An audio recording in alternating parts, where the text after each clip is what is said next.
Hello, here we are. I'm good.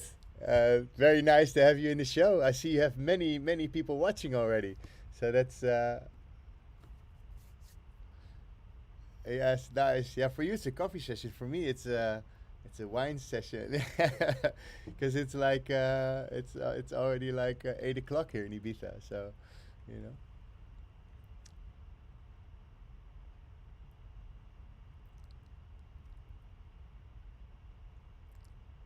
Yeah, yeah, yes. I love Ableton moments, and as you are also like a very technical guy, so it's nice to have you in the show and just to see where we can get it to. They've been doing the show for a long time, and yeah, for everybody that's just tuning in, I am Camiel Daamen. I do this dive in live sessions with artists from all over the world. We had Elke Klein, Josh Butler, Joko, amongst many others. I try to do it weekly, and I just moved to Ibiza for a while, so I don't have my regular setup. So my mic is not here, but I'm working on this. But at least Kora has a good mic, and today we're just gonna have a little chat with each other.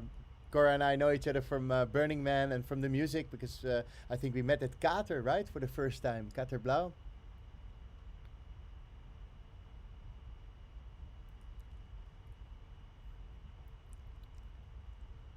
Yeah, yeah, from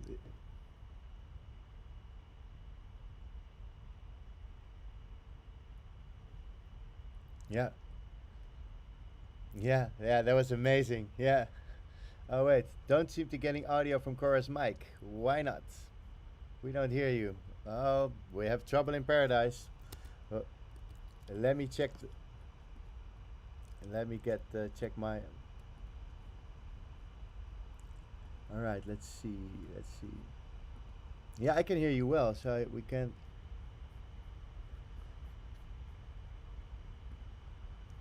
I'm not sure. Let's see. I hear you here, so maybe because I also have a new microphone of a new sound card. We can't hear Cora. Okay, working on it. I don't know where. Do you know the Fireface stuff? A little They bit, can't hear Cora, and I need to like set up this mix.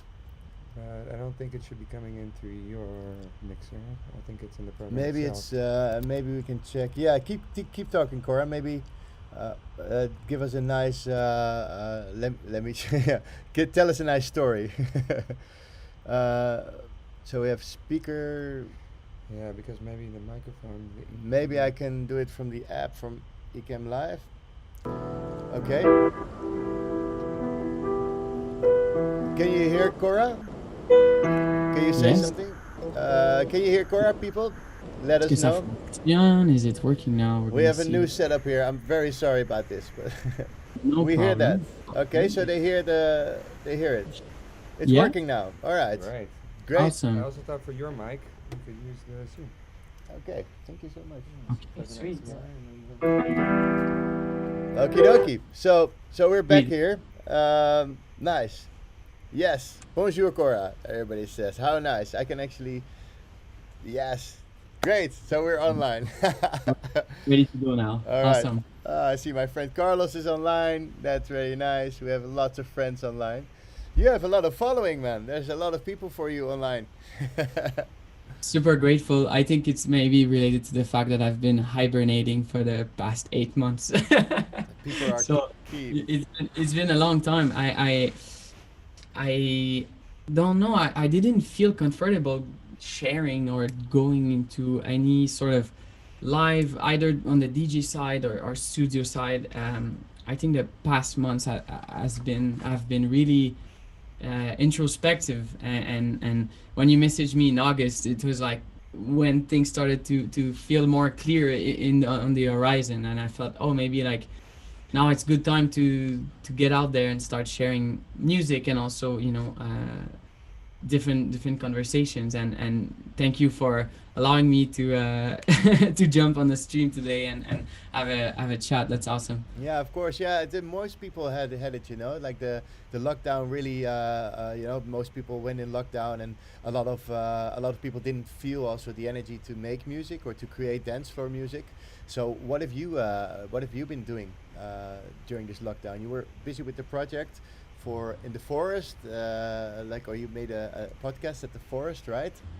Yeah, there's been a few things. I would say like since March, it's been to reconnect with completely new lifestyle. It's been really positive overall to come back home full time and reconnect with my personal life, the people that are close to me, and also just be here in my creative space that I was missing so much. The past few years have been awesome on the road, but it's very different from the creative side, and I think the first few months were kind of like the same for everyone, where we there's a phase of unknown and kind of accepting that the future we were projecting is completely changing, and we need to be a bit more in the day to day and the present moment to figure out where we're gonna spend our time, and it's been very positive. It turned out that I made more music than I ever did in the past few years, and it allowed me to explore different sounds, exactly like you mentioned, where because there's less of a weekly stimulation to be working around the dance floor, or to be exposed to more high energy events, or share that connection with the with Yep. with the people and friends we see every weekend, where we want to share music that is designed to make a dance floor move. It allowed me to completely remove some boundaries I was usually putting into certain BPM and certain rhythms, and I explored much more ambient Wow. music, down tempo. I went as low as 60 BPM. Oh wow, yeah, I have the same thing. I've made this intro tune for this show, and it's called Inner Glow, and it's also like 90 beats per minute, so like just like, that's how I felt, like really going back home. I was with Duncan, we were at home just playing. We had this stream called Home Flow, and we're just making Yeah, music. I've learned how to finger drum, how to do live streaming, basically. So I think it's also a moment of reflection for many people. Like, hey, man, it's nice to be home for a change. Also Duncan, how is this for you? That did you sleep the first 2 weeks like a lot? So I was actually with Duncan Anders when everything happened. We were together on the SXM, right? yeah, Yeah. exactly, beautiful island of 6M. But you put in perspective that we're all like on this tiny island, over 80 DJs from different cities, different countries, and then you start kind of observing, how is this thing happening, and then Duncan and I both get inside Yeah. an hotel room, and we're like, Yeah. what, listening to a podcast, how is this thing happening and stuff, and then we both felt the call to go home, Yeah. and as soon as I came home, I went to isolate myself, and this is where I made most of the music that I'm about to share in the next chapter.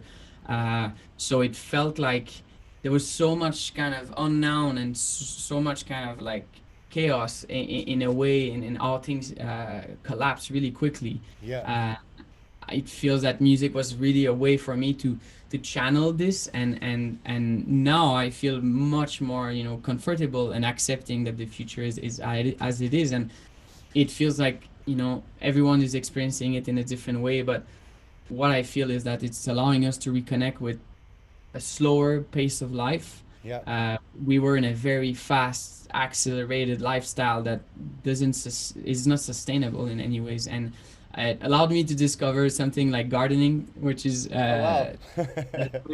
which is not possible when when you're on the road and traveling. Yeah.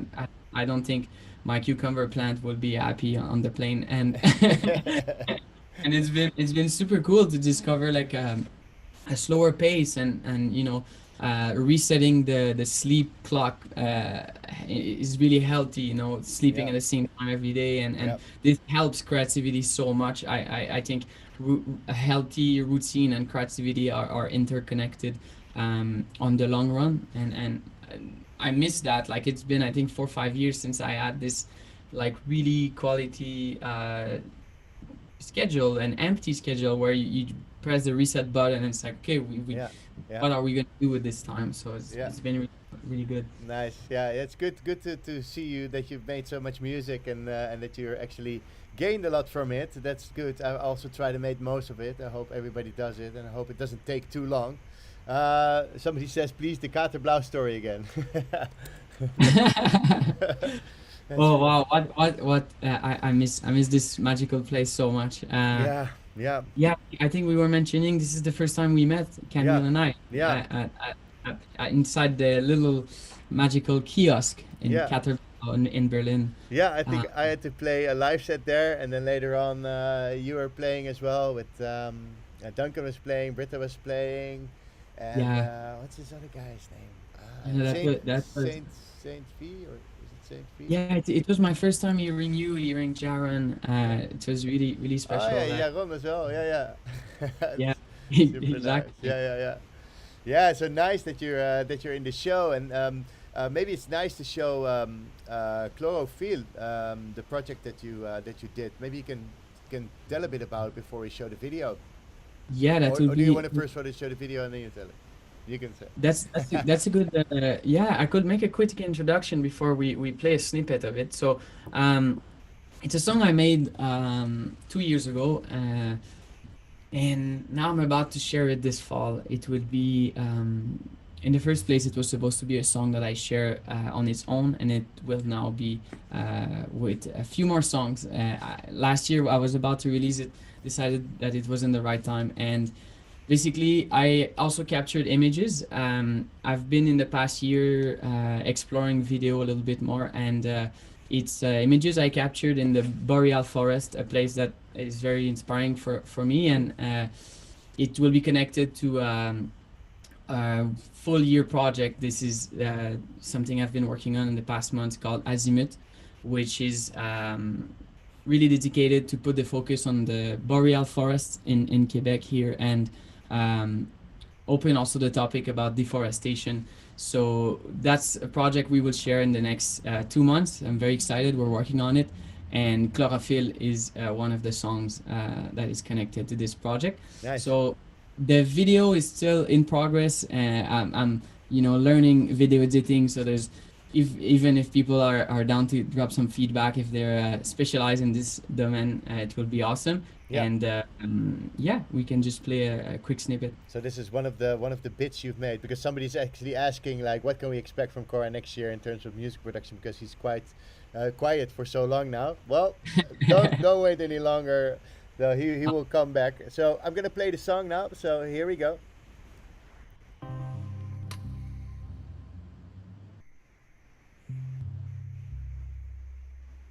Awesome. I'll go check.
Wow, beautiful,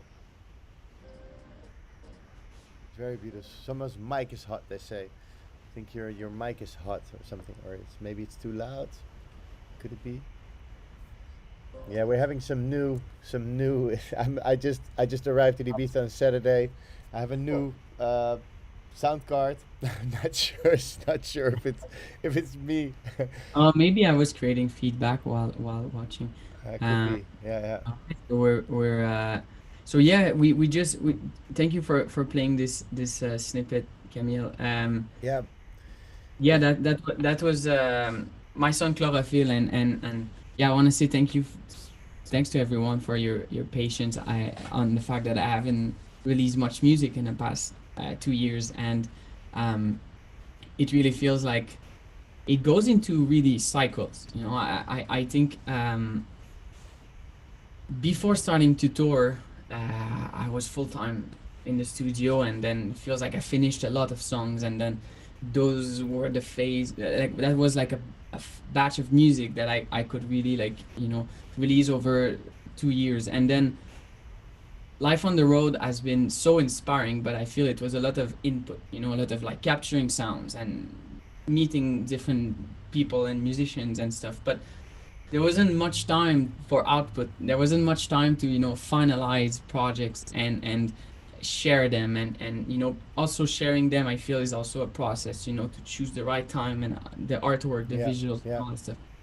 And now it really feels like there's a wave of output coming where I have a lot of stuff that is like uh, finalized, and I feel also very excited to share a new wave of music and explore new eras, yeah. new. Awesome.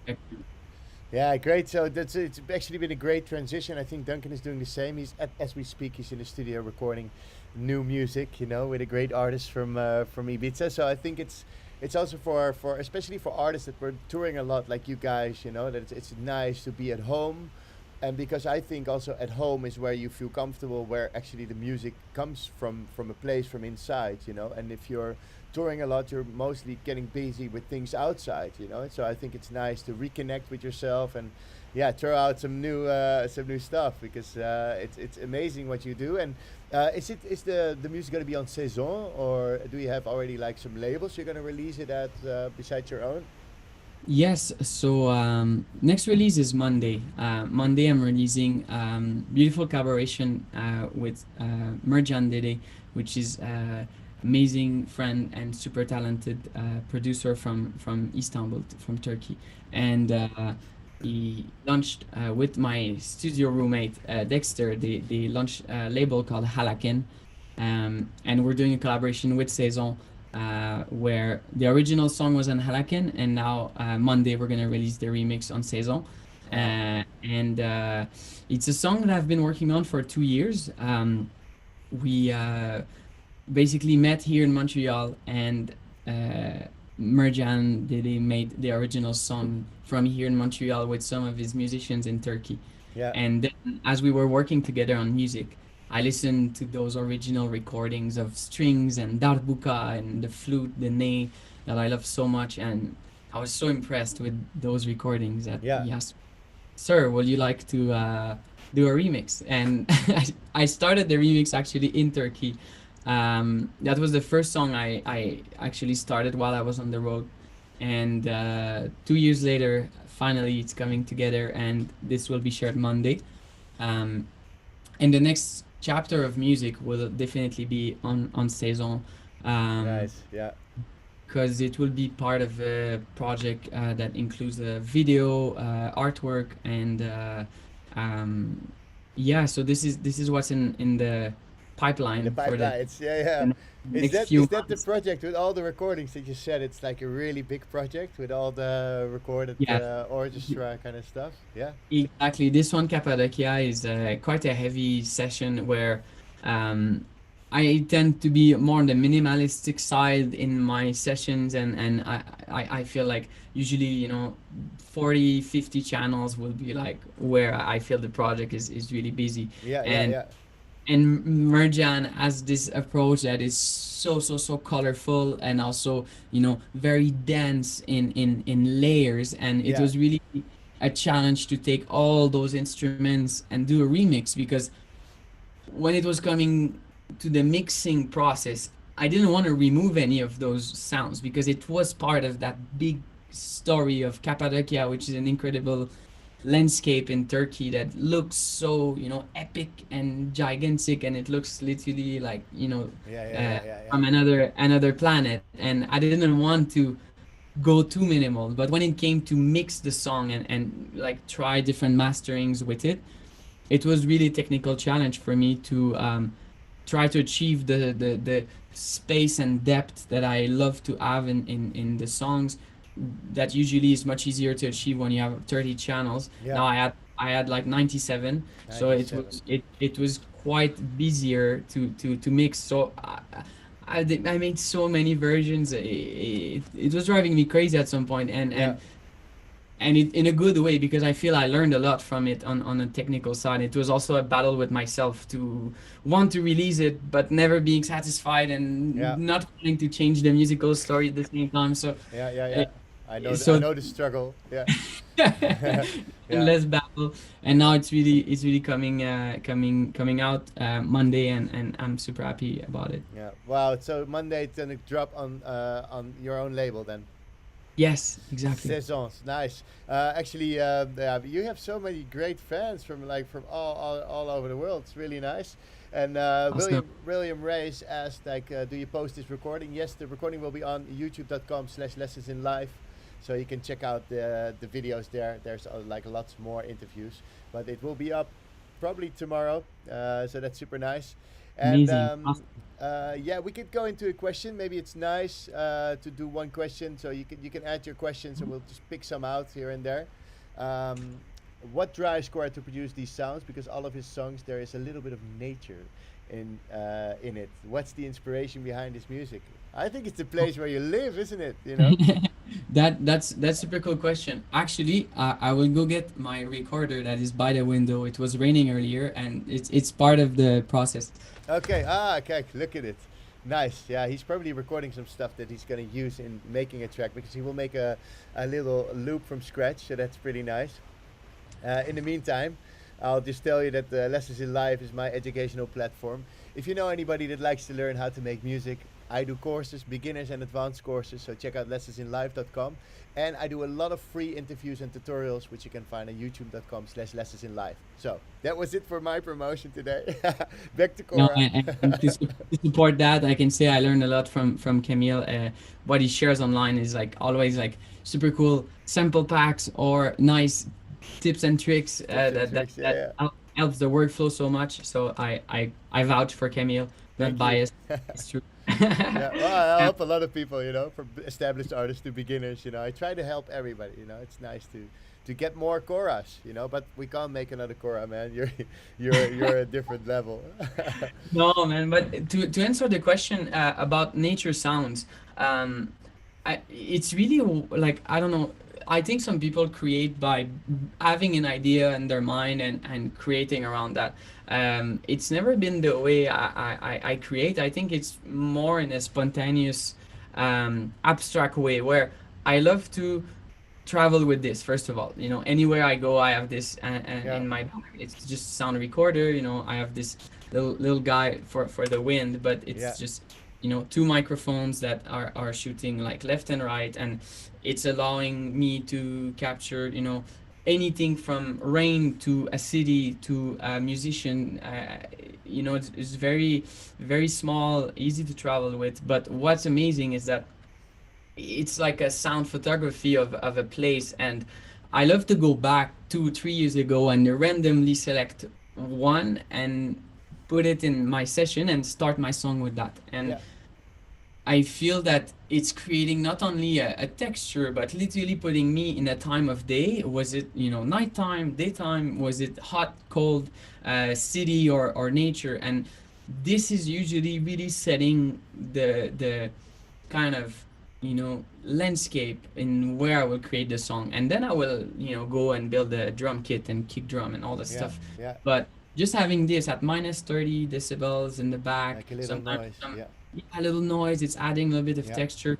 Yeah, This yeah, is very easy. Anyone can do it. Like I also use sometimes my phone if I don't yeah, have this guy around me, and really like sometimes just the phone microphone is enough to capture really well the soundscapes. And I recommend anyone, music creators or anyone who wants to create something to capture sound. Sometimes yeah, it's really like teleporting. Close your eyes and you go yeah. back to the moment. And it makes it unique, you know. It reminds me a lot of Tripping Jaguar. He was in the show I think 2 weeks Amazing. ago, and I did one earlier. He's a good friend of mine. We know each other for like more than 10 years, and at some point he changed a lot to get going more organic. Taking his recorder everywhere, you know, and just recording sounds. And you can make a kick drum from hitting a table, you know. So you Yeah. can actually use it, and it becomes very personal because it's you putting the physical effort of recording something, and I can really hear that in your music. And what I do like about you and Francesco is that you both always also shoot videos and add this to the whole experience. And I think that's a great thing, and it's a bit new to music, you know. Back in the day it's just like raves and making house or techno, and now it's becoming this whole experience. Which have you ever done something with smell as well, that you did the performance with trying to incorporate smell in the senses, you know, take all the senses, or is it? Not yet. Never actually, incorporated it to a performance or to a show, for example. But Yeah, this is definitely something that in the future would love to blend, because it's also very powerful and could be like, just pine tree to incorporate the forest aspect. and yeah, and exactly, yeah, yeah. when Well, we're in the middle of a city, or there you go. There's your showcase for your new release. You yeah, know. exactly. In Hey, a warehouse in Brooklyn, but it yeah, smells like the forest. It's good. It's good to connect. yeah. But yeah, and would be lovely to also explore Ableton a little bit today, I think. Yeah, yeah, super nice. Yeah, we will definitely explore Ableton. Yeah, Nora Q is online. Good evening, Jaron. Jaron says hi. Amazing. Ah, yeah. Yeah. Yeah. So So I better mix my stuff really well, because if I'm struggling, Yaron is probably the person who gives the most detailed and educative feedback on my music. I'm so grateful. He always points out the one frequency that I need to clean up, and the mix opens up yeah. super well. Also, if you need a good reference, send your track to Jaron. We can actually play his jingle because I always have his jingle here. So let me just go quickly to Ecamm. I missed my second No. screen, people. I have to improvise, but here we have the jingle of our friend Nora Q. Here we go.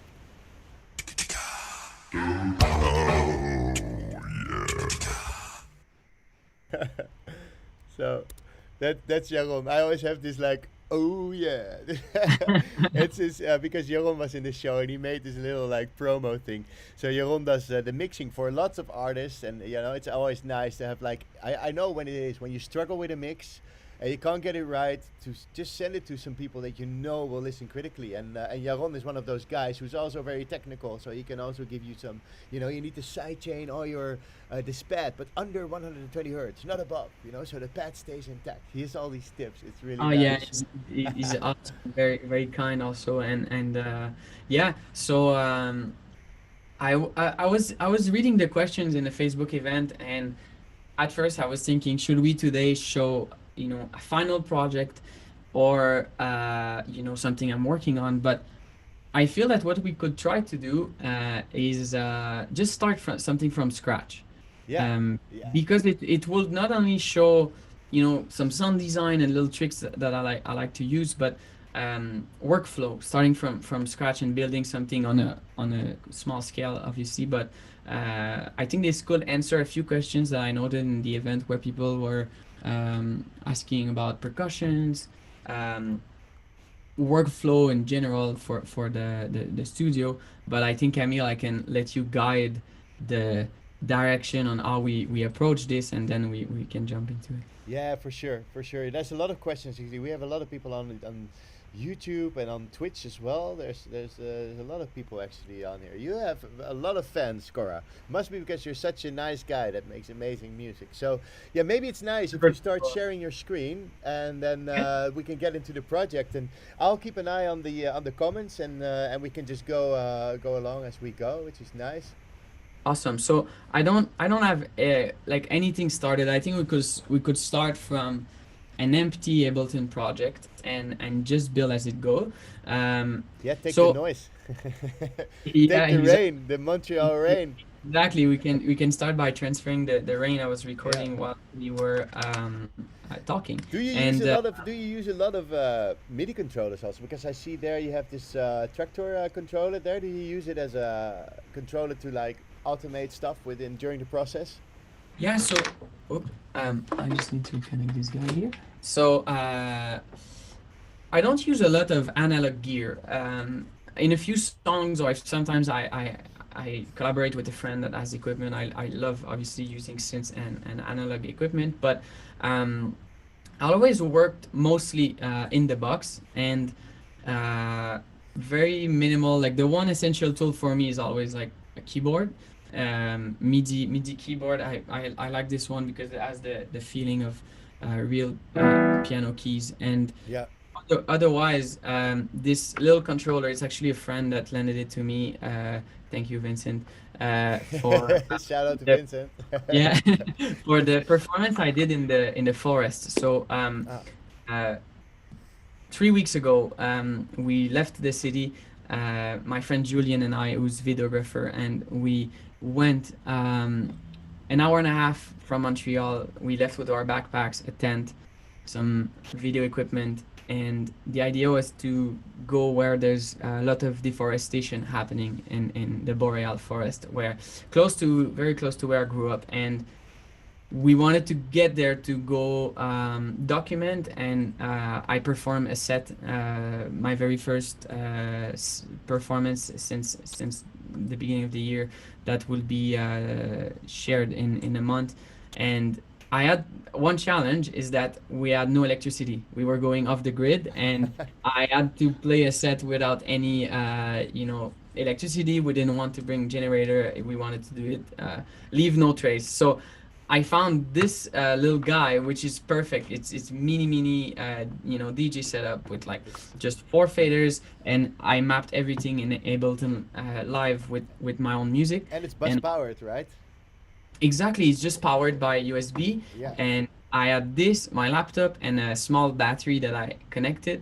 It was -2 Celsius, so the laptop wasn't opening in the beginning of the performance. So we've put a hand warmer for a ski, and we've been able to warm up the computer. It finally opened, and Wow. so this is when I started using this controller, and I feel it's very cool to just have a few faders, and as you create you can choose to map any parameters you want. But as long as you step away from the screen, I think this is what's important in the creative process, to sometimes leave the computer and use your hands to control certain filters and stuff like that. Yeah. Yeah. So we can jump into it. Like, how do you think we should do it? I open Ableton, we start a project from scratch. Maybe we can like capture some questions at the same time. Definitely. Uh, Yeah. They're popping in all the time, so there's a lot of questions for you. So. Amazing. Let me Yeah. know whenever you wanna read Yeah, me, just 'cause I don't see the share the questions. screen, and then let's flow ahead. You can. Yeah. Somebody asked, what's the gear? Any other gear in front of you apart from the laptop controller and the drum? Yeah, but I'm actually pretty curious to this drum. Amazing. So this is a Roland Sonic HBD20. So it's a really nice unit that I discovered 3 years ago. I rented it just for a festival here in Montreal, and I decided that I would never bring it back to the store. And Yeah. Yeah. I told the store, is it for sale? I really need this guy, because I always felt that I wanted to add some percussions on my DJ sets. And with touring, I feel I'm very limited with what I can bring, because I like to travel very, very compact. And so I traded 3 pairs of pants and 2 t-shirts in my suitcase for this guy, and Wow. it's traveling, it's traveling with me all the time. It fits in my small luggage. So what's amazing about it is that the sounds are integrated inside the device, and Roland is the brand that creates all the usually electronic drums. So Yeah. I feel that I don't need a laptop, which is very important for me in DJ sets. I love not having any screen, and this unit has 100 different sounds, so I can just go here and there's like some congas, could go in djembes, and I can go towards, you know, bongos. Um, there's a lot of shakers. I'm not sure if we This, hear it. Oh yeah, there you go. Yeah, nice. and we will experiment it in the Ableton later on. But what's really fun is that, you know, I can just connect it to the DJ setup when I play, and it's adding up a little bit of fills and movement. Yeah, But I feel also in productions when I'm done with most of my arrangement. yeah. It's really cool to play the song once and just add a little bit of randomness with different sounds that are gonna play only once or twice, and this is gonna allow me to have a little bit more movement on the percussion Yeah. side. So, So you just have some visitors passing by. Yeah, because you used to have like the normal regular drums. I saw the Electronic Picnic Festival. Was it this one that you oh had yeah, like? some congas, Yeah, yes. yeah. Uh, Yeah, a few times if this is especially when I play at home in Montreal, it's easier to, you know, bring different percussions and stuff from the studio, or rent congas. It you know, this unit will never beat the feeling of real percussions. I also don't consider myself, you know, a professional conga player, or you know, a bongo player, because I think some musicians are specialized in one percussion, and I prefer to just, like, you know, explore a little bit of all of them. But in recent sets in the past year, I was doing hybrid sets with keyboards and some percussions, microphone. Uh, this one is more like when I go in a club with the environment, we cannot have a microphone sometimes. So this is like really good unit. So today we can explore using it a little bit inside the Ableton. workflow, and we're Yeah, gonna play the track. nice. Yeah, let's share the screen. Let's do this. Amazing. Let's jump into it. So Yeah, I will go here. Let's also make sure the sound is right in Ableton. So I'm going to share my screen. I'm going to choose Ableton. Here we go. Can you see? yeah, we see it. Awesome. So I'm going to hide my video panel. Um, Yeah, it's always annoying when you have to zoom. That's what I teach online. When I teach online, I always have these things. I have to move them all around because you know. yeah. Yeah, exactly. Okay, so first thing, I'm going to save this project already. I'm going to call it Dive in Live 01. So if it Yeah. crashes, we are backed up. So maybe we could start with a recording. You know, I could already go and recording from a few months ago. Launch Here. log drumming. You're just like Trippin' Jaguar. It's ridiculous. I You guys, did you ever would love to meet him. We never you've actually never met? never Okay. played. No, exactly. All right, Francesco, if you're watching, get in touch. You and Kora need to meet up because he's now in Rotterdam and he gets everything through his. He's now really into like resampling. So he samples something, he gets it through like tape decks and stuff. Wow. And he's got this old cassette player, and it's really nice. You know, I'm in a project with him called Four Guys One Cave. We just did like a release with it, and he put everything like onto tape to make it like really hissy and dirty, and he's just the same. He's got all his recordings there, you know. So it's nice to. Wow, that's amazing. Yeah, so Uh, you should really work together, man. You guys. And should. I play a lot of his music. I think it's very, very colorful and super well done. Nice. Okay, so I love to really stay organized. I think it helps the sessions run smoothly. And if you want to revisit them at a later date, a month, a year later, or if you want to collaborate with someone, having everything labeled and colored properly is helping a lot. So we're starting right now with this texture. Okay, so I'm just creating an audio clip here, and you know, you can even hear when I'm like touching the microphone. You know, it's sometimes really imperfect recordings technically, but I love that kind of randomness. And we're gonna start with this. Now let's choose a BPM in which we could explore. Why was it on 7 point 39. Do you always make like these point something? Is it? No, Oh, usually I try to be DJ friendly. okay, Uh, exactly. Because I once had I had a period in my life around 10 years ago. I was making tracks like 120.54. Just to make it really weird. And then if you would mix it, to give you the DJ a little bit more work. Yeah. yeah, the DJ constantly like, oh, wow, this one I can't get it straight. Just to like be a bit annoying. I don't know. I just felt like why, fuck it. Well, if it feels right, Yeah, yeah. it can happen. It's funny, yeah, Um, and also if the I would really scroll through the tempo and then like, oh, this is it. No matter whatever it is, let's make yeah, it weird. exactly. Yeah, it's nice. I think that's the danger sometimes of making computerized music. We're too much on the perfection side and Yeah, compared to band recording that even if it's really talented drummer, it's gonna a little bit move towards the track. And I think yeah, this is something where it's even difficult to humanize music when we're working in a grid and the yeah, architecture is yeah, so tight and perfect. yeah, So yeah, exactly. Yeah, yeah, definitely. so we can also explore today how to humanize something, even if it's done through the computer, Yeah, because yeah, sometimes it's cool to put things a little bit off yeah, um, later than where they should be technically on the grid, and it's giving a little bit more of a human feel. So yeah, we can start by working around either a kick drum, which is how I like to start. I love starting more with my grooves and the percussive aspect of the song. I see it as like building really the foundation and building.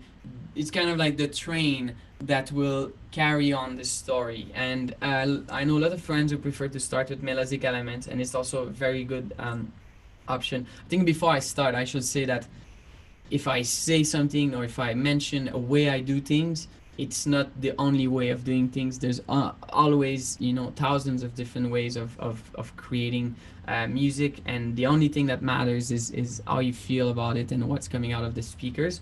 I will just show today my workflow that I do 90% of the time, and that allows me to be faster, because one thing that is essential, I think, in creativity is speed, because the creative window is never infinite, either because we have time restriction, we only have 4 or 5 hours in the studio, either because we're going to get tired at some point and we need to grab lunch, and this is sometimes interrupting the creative bubble. So I feel that speed, shortcuts, being organized can allow you to save time and just create for a couple of hours in a row, and this is when you're gonna make the most out of your inspiration moment. yeah. uh, Wow. so Can I borrow your sentences for my lessons?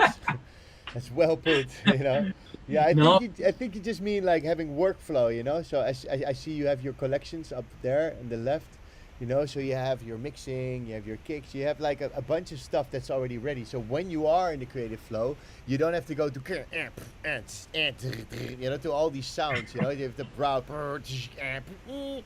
that's like so like getting you out of your flow. So when you make folders with already the music and the presets that you like, for instance in Diva, I've just recently went into Diva and I selected all the nice sounds, and I did like a lesson on the advanced class where I do production workflow, and I just made a track in like 2 hours using all of these my favorite sounds. So within no time you have like a really nice setup because all your sounds are already there. And then I think that's a really valid point that you're discussing there. It's great. Yeah.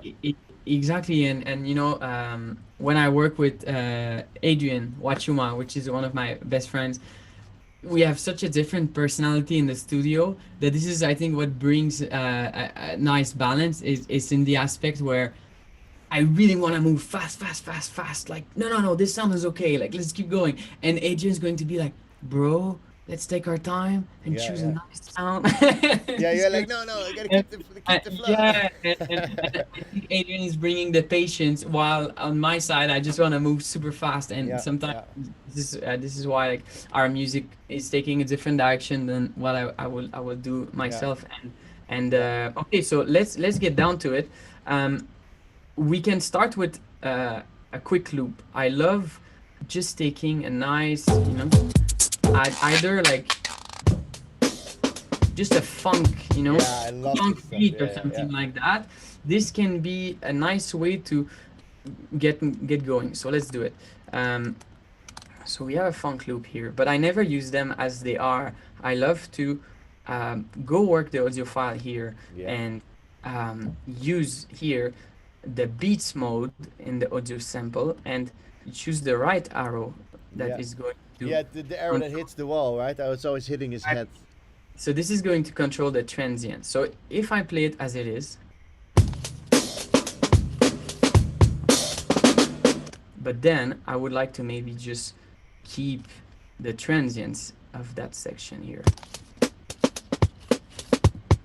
Yeah, this is a great tool. Yeah, So this is allowing me to like free a lot of space, and I could also decide to not use all of them. And if I want to be more on the grid, I will like arrange them. I could say also do the shortcut Command U and quantize these guys. Okay, and then I could even say, hey, I want only to keep the kick and clap. So this is giving me, I feel, a little foundation. a little bit of I'm reverb on the sense. Exactly. So I'm always using reverb. I really love reverb, and this is, I think, what gives a lot of depth to music. I love having usually two reverbs. So there's going to be the small, and there's going to be the big reverb. So Yeah, nice. I use small, medium, and big. I yeah, I use medium. actually watched your latest tutorial when you had so many send and returns, and Yeah. so do you only play with the decay parameter between the three reverbs, or do you also like change the type of room? Yeah, What do you? I changed the size. So I use for the small one, I use a small size and a small decay time. And then for the medium, it's a bigger size, bigger decay time. And for the big verb, it's like big size, big. Yeah, cathedral. And then I have like 4 delays, like a 1/4, a 1/8, a 1/12, and a 1/16. So I have like 4 types of delays. So because I like the live, when you're playing, so you do it as well. You open up the reverb already a bit, just to have a little bit of feel of how it would be performance-wise. Send something to this big verb, or send something to this. Exactly. Yeah. It's allowing to create so much tension also, and maybe it's because I started DJing before composing music, but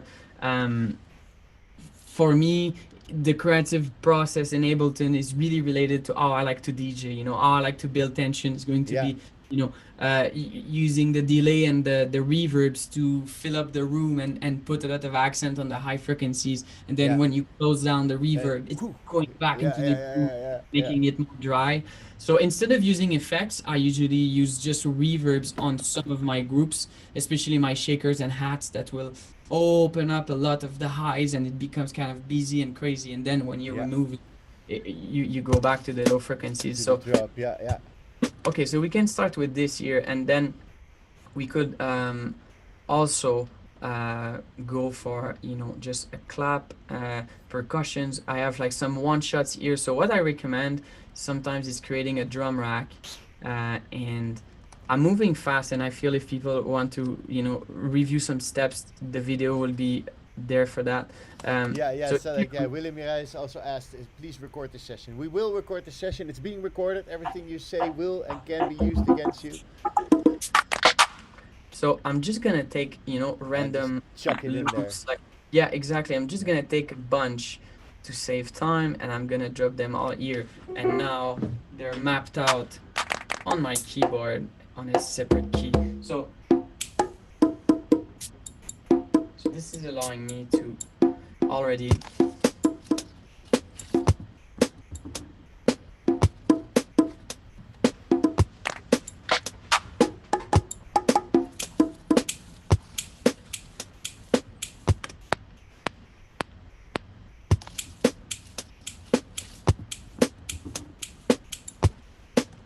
so we will start with this layer and just keep building from that. So this will allow us to. Then what's cool is that I can also go individually control each of those sounds. I feel that this guy here has a little bit too much decay. I want to make it a Make it short, short. Yeah. snappy like this.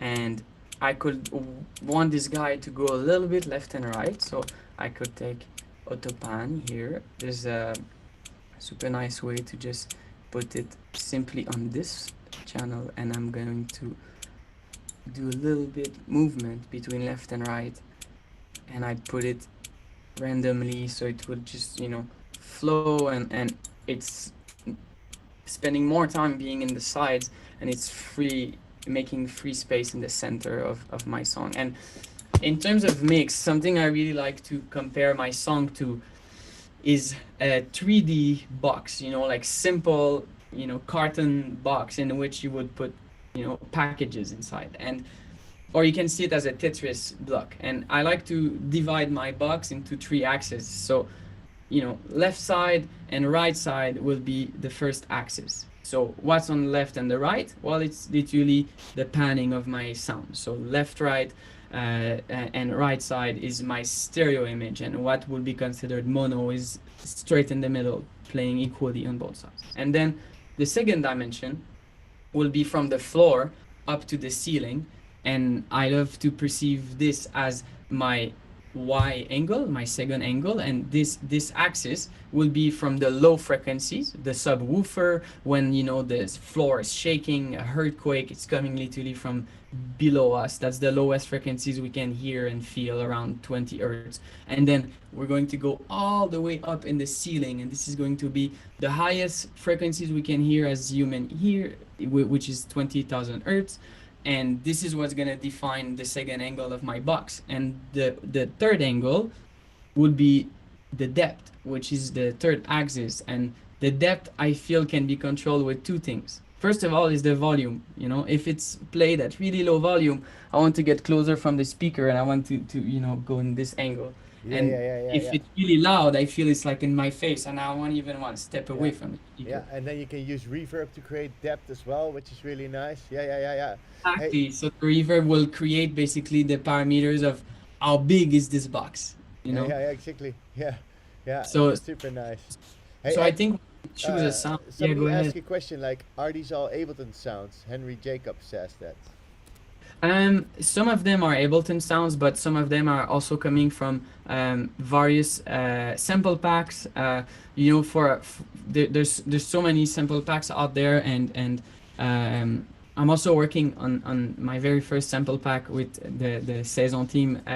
We are putting together some sounds, and to do it is actually really special experience. To realize it took us like 4 hours to make 7 claps. Yeah, exactly. And yeah, so I'm using various samples that I've, you know, built in my collection over the years. Yeah. Either by sharing with friends when we make music together, we both like share some sounds we bought in sample packs. Otherwise, Ableton also have amazing built-in sounds. The next pack I'll use will be from Ableton. So these percussions are all one shots. So let's get back into our groove. Sounds a bit like Billie Jean as well. Yeah, there's a little bit of that. So what we could do is change the pitch. Okay, we're gonna make it even tighter.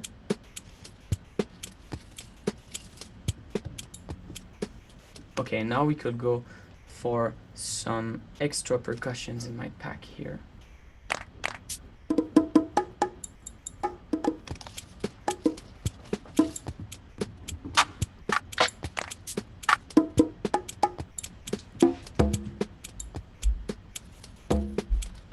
I love these low-end toms like this, so I'm just gonna add one of these guys. Yep. This channel, I'm gonna duplicate that, and now I'm gonna record this guy.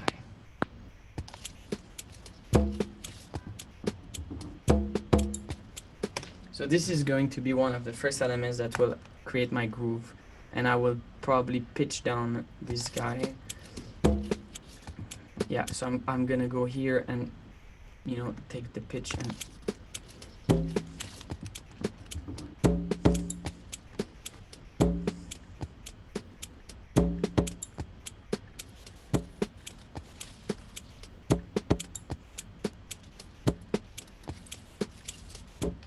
and for all my grooves, I love using real instruments. I love using big drums and the real membrane of either a frame drum or a big conga or djembe.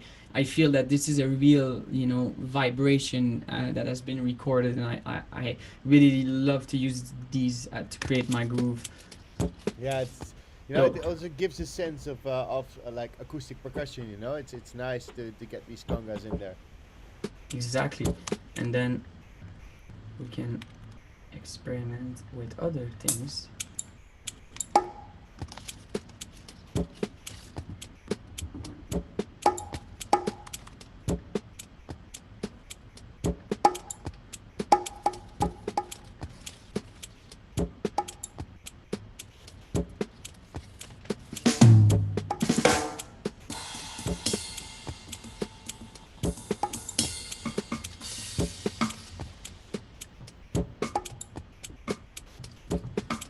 Okay, so we can do an audio channel, and now I will record the sound coming from my Ensoniq here that is connected in audio. And if I see here, it's coming out from this channel. I would love to have more drumming skills. It's really nice. Well, with your finger drumming, it probably helps you a lot. No? Yeah, my timing went on got really better, but still, if you've been drumming from when you were young, it helps. Trust me. Probably. I recently replaced my studio chair with the Cajon. Ah, yes. It's allowing me, first of all, to be less like, in like kind of. Yeah, and like a Hogwarts mode, like. Yeah, and it's always fun to tap. I never like I feel with the sticks there's a distance between you and what you play, but just tapping straight up with our hands is more like intuitive. Yeah. So this is why this unit is nice. And then I'm gonna just record what's coming out of. So I'm gonna do a rec, choose this channel, and I'm going to press record here, and I will put the metronome in my ears just so I can hear the timing really well.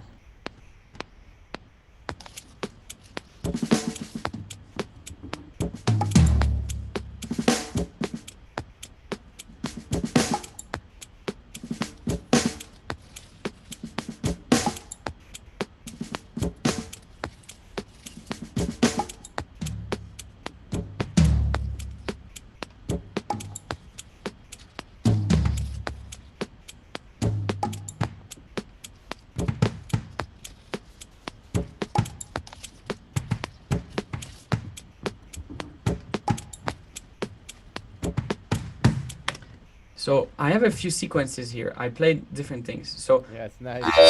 sorry for the feedback. Do you always do that? Like you always like make more options, right? Just to Yeah, take out. I don't like to kind of interrupt and make a new channel and stuff. I prefer recording a lot. Like it was same thing with if I use the microphone to record some percussions, for example, like the shaker here. I would probably do like a few of these all on the same channel, and then I will go and organize those different sequences. Yeah. But most of the time, the last one I played, when I'm like, oh, that was it. That's the shot I like from the 3 minutes I played. The last one I like it. I'm gonna Yeah. stop there, take this part, and go on and move on with the rest. So Yeah. here, for example, we could say this one is the full capture, and then I could move on, make a copy of this. Yeah, I do the same. Yeah, full, and then I put that down. Yeah, it's really nice. Yeah. Then we could just select a little part. I don't know what I played here. We're just gonna test it out, I guess.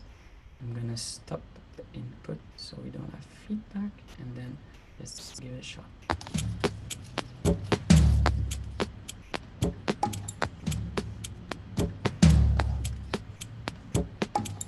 So I really like this hit here, like the low frequency guy that is bigger. This is really helping me get like a feeling of a groove, and I still don't have a kick. This is what we need to keep in mind. I could also use this here. Let's just go maybe at 116 and control a little bit my transients.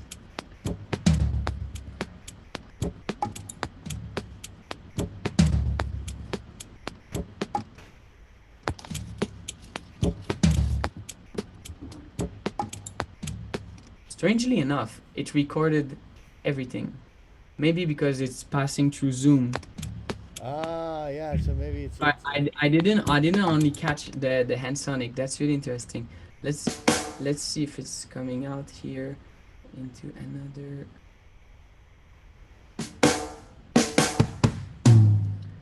External here. Yeah, it wasn't 25 and 26, right? Yeah. Okay, so I'm gonna mute my microphone while I do it. Yeah, yeah.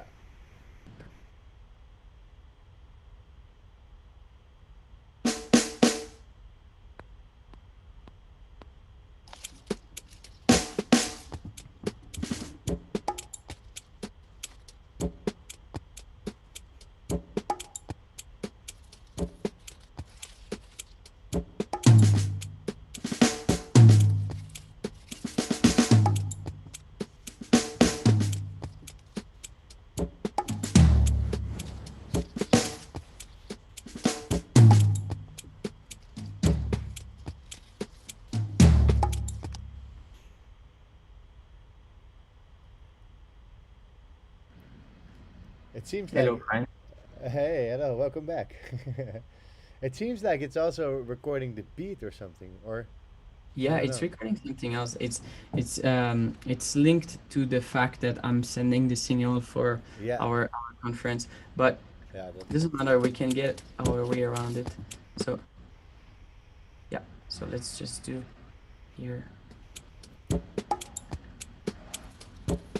I will keep anyways. You know what? I will still keep this, and it's perfect. And I will come and just keep the low frequencies. So this is gonna allow me to have like a kind of groove. You see? Yes, perfect. This is what I really like from these. You just cut everything and you keep the kind of groove, natural groove. And then we could just adjust the pitch until we like where it stands.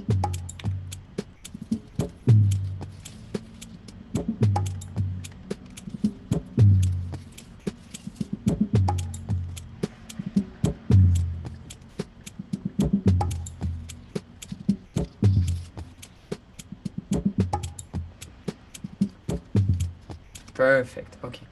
Think it's time for a kick.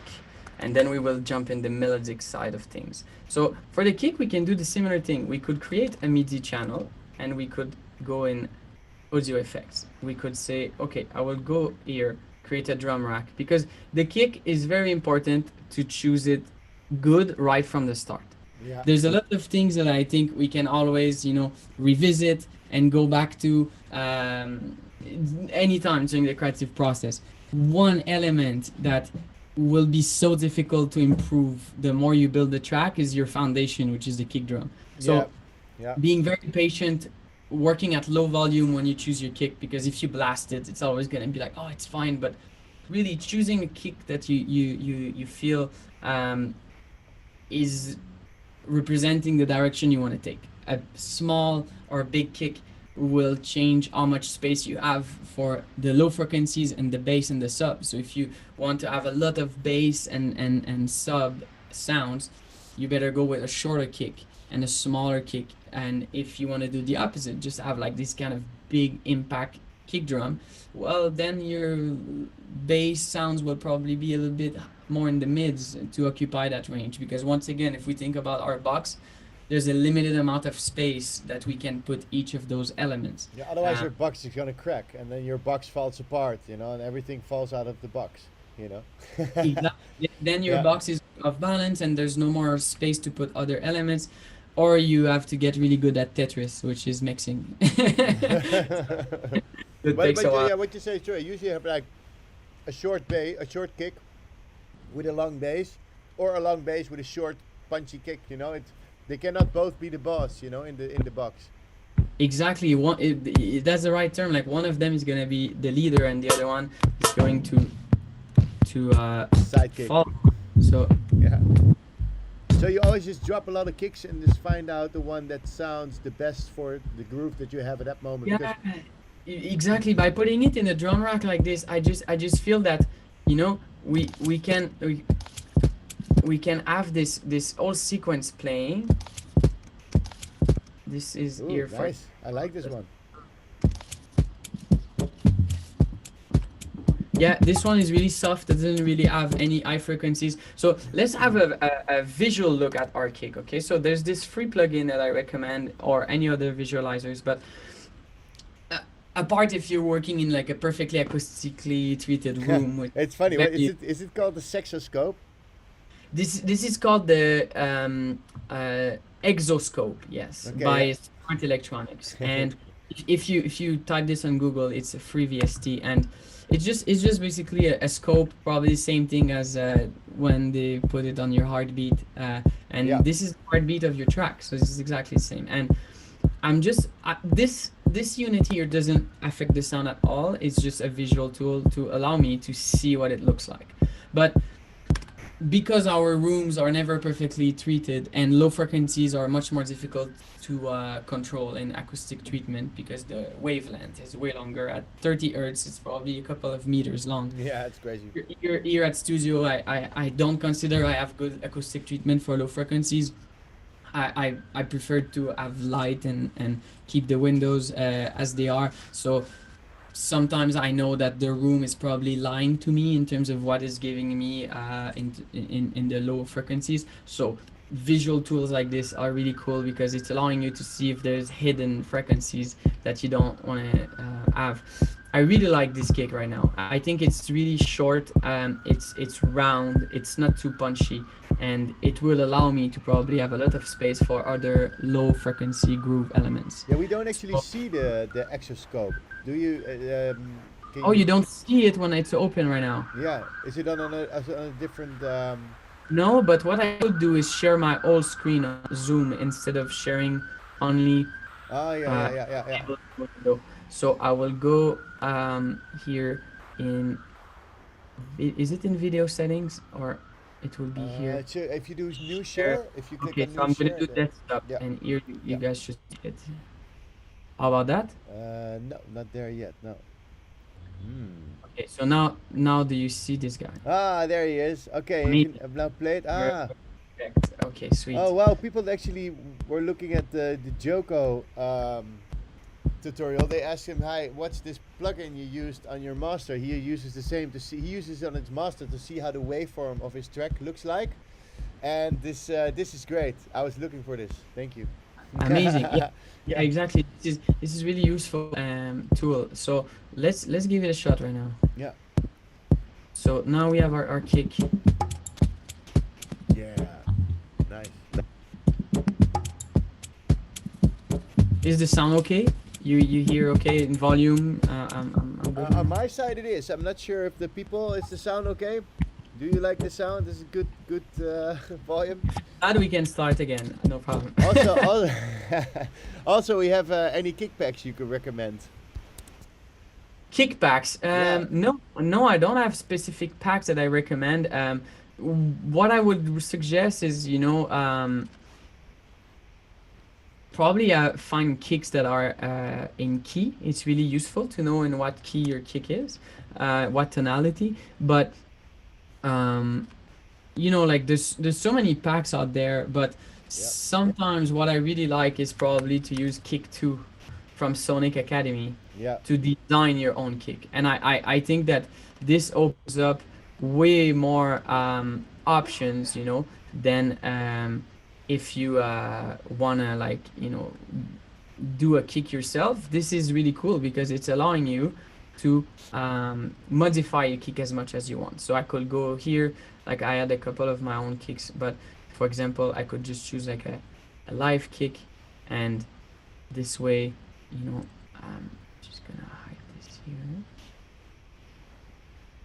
So for example, we could design our kick. So here, this is really allowing me to control everything about my kick. From the tonality to the pitch, so I can find a kick I like from the start and Yeah, just the interface is also super nice of this Kick 2. It's super very- nice, yeah. giving a lot of control. So most of my songs, I would say, I probably worked with this plugin here, where you can choose independently your top kick, and then you can choose separately, you know, what will be on top of your kick, and you can control the envelope separately of this guy, and then you can come and control the whole thing, and that sounds pretty cool, you know. And then I have these guys a little bit more around. Sometimes we could even combine them, you know. There's a lot Yeah, of it's a layer. low, low frequency I like here. Once I'm happy with my kick, I would recommend converting it into audio. Yeah. Just because if like sometimes, you know, the plugin changes some parameters and you want to go back, just having it as an audio file is super cool, and I prefer to see my sound, and audio is the way to go. So Yeah.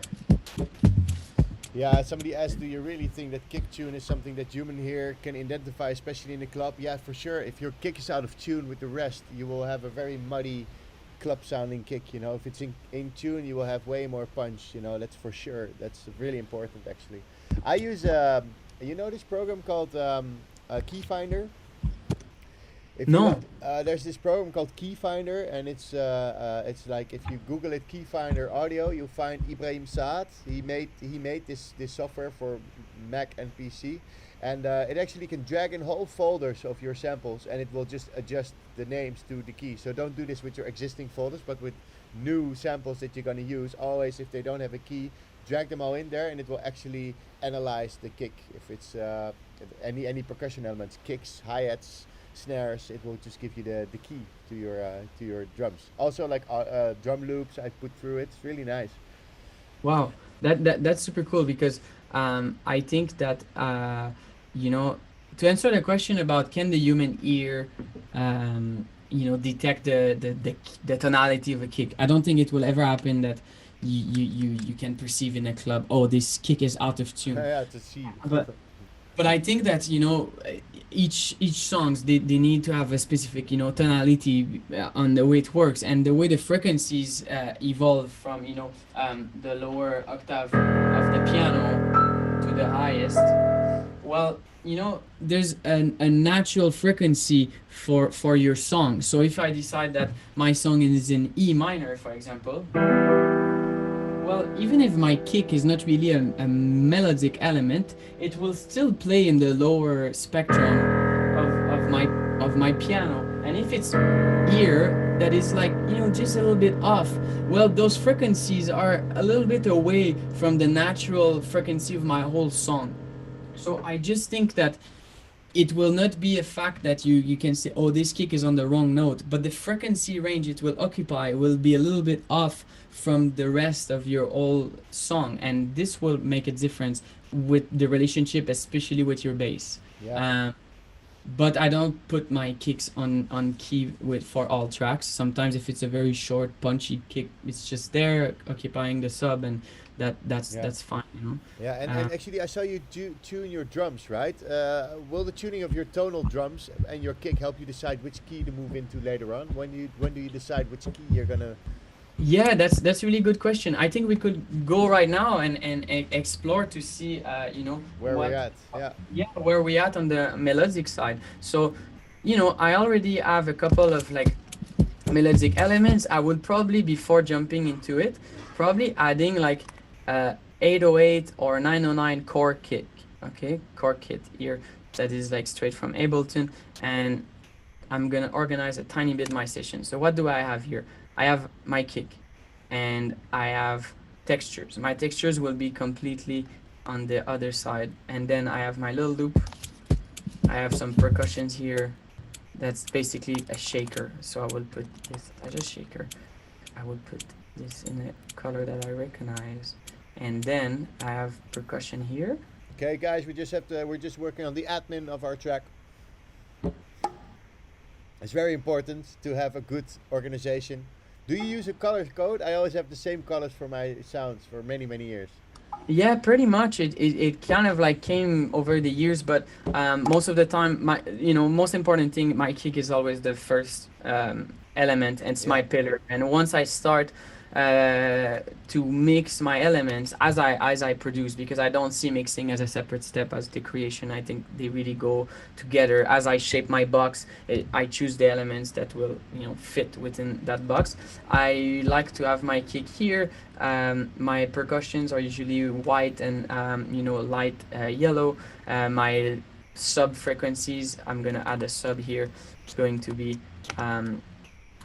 usually around darker purple. It's just a personal preference, but as long as you have your own way of staying organized, it's like a bedroom, everyone organizes their things the way they want, as long as you find where your favorite t-shirt is in the morning. So Same like this, yeah. 808 kit, and then I will go here. So that 808 kit is really like, the, I'm gonna close my piano. And so as much as I love organic sounds, the 808 and 909 drums made their proof over the years in clubs and any environments, and I think even sound systems have been designed around those samples. So I think that I really like to have a blend of both, I really like to have some of those classic, clean, snappy sounds and layer them with some organic textures. So we could see right now what's missing to make like our percussion group a little bit tighter.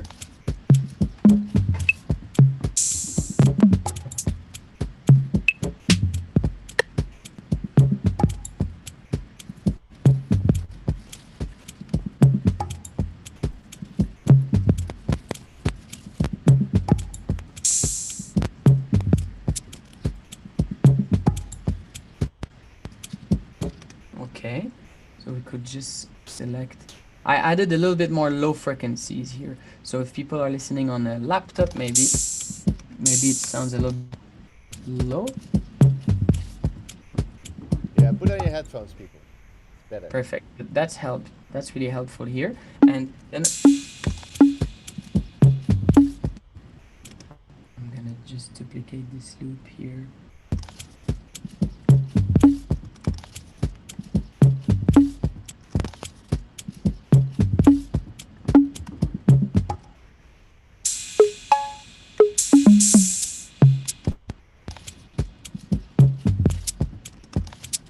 And I see this one sounds really tight, this shaker here. So I will probably use it as my other shaker, because I really think that it will add a little bit more. Yeah, this is making my old kit a little bit more, Usually I will probably separate them to have more control.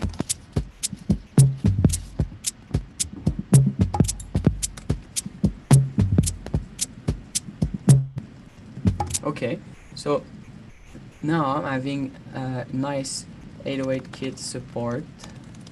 What's missing in our drum kit? Maybe a clap? Clap could be it. Nice. Do you ever So- use 909 actually? Yeah, I love 909s. So there's a clap I always use for my song Hydrant. And it's just becoming a very, very, I don't know, it just snaps right. And Yeah, if you have a great clap, I know a guy that made a kick for 10 years. He was using the same kick in his tracks, so. yeah, exactly. I think like, okay, so we have this guy here. It's a bit loud. How are we going here? Yeah.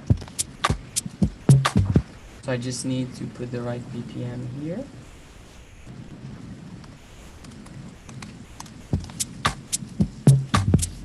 Yeah, that's really helpful.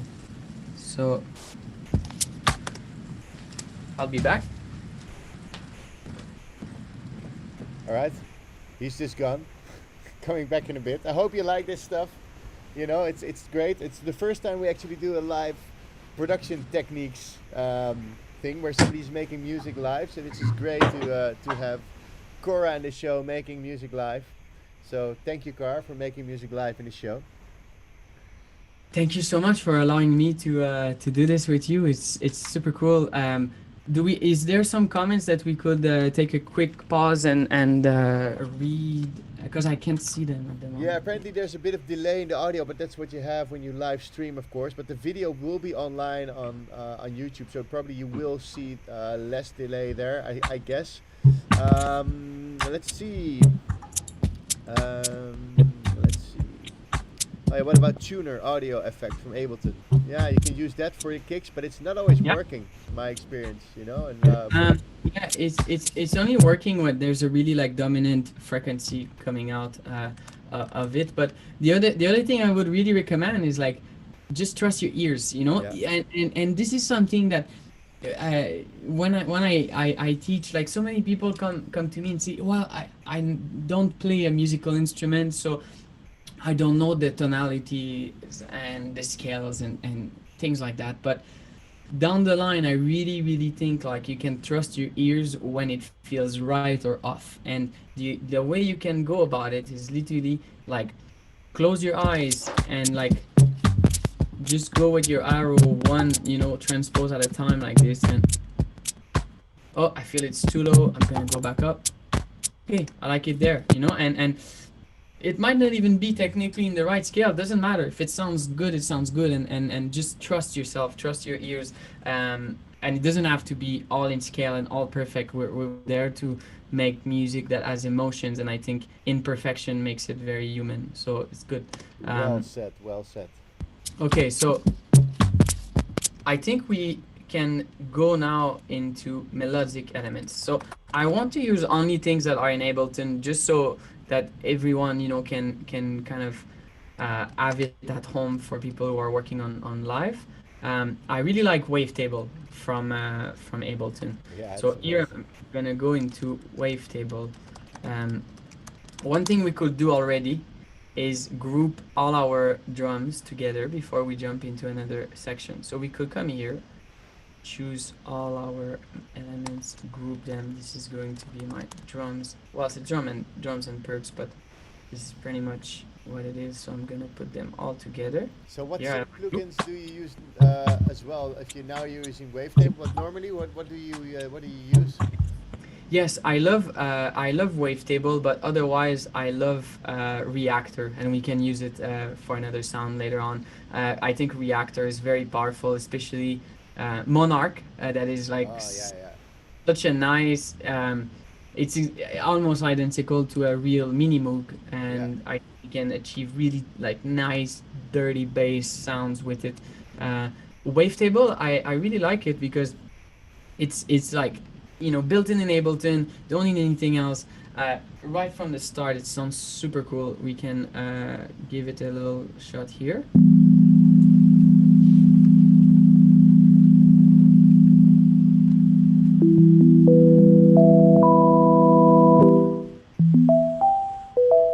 So I have only one oscillator activated right now.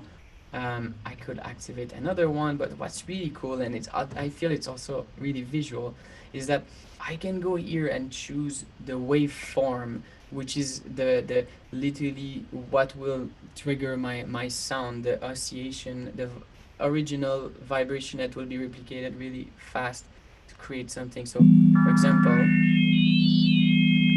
harmonics, and then I can.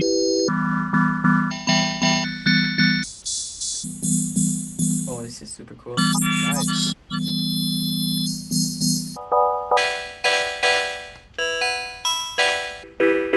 So then something else that we can do to start like humanizing this, I would like to have a parameter that when I press the keys, depending how hard I press them, the sound is kind of like modulating. So I could go here in the matrix and say, for example, in the MIDI, I want my velocity to have an impact on the position of that waveform here. I could just do something like this. So if I'm pressing smoothly, and if I'm pressing harder, so this way, I already added a little bit of randomness, and then I would maybe like to filter. I love it on the filter as well. Yeah. Or we could use an LFO, for example, and we could say I want this LFO here to be on rhythm, maybe every 16, and I will go back in my matrix and say I want this guy every time it's going to create a movement that will open and close back my filter. So I'm gonna go here in LFO and choose here like this. So now suddenly it's like if I was doing it manually, but it's doing it for me at the rhythm of my choice. I could say, oh, I want this like this. I could open another oscillator like this. Then I can choose this shape.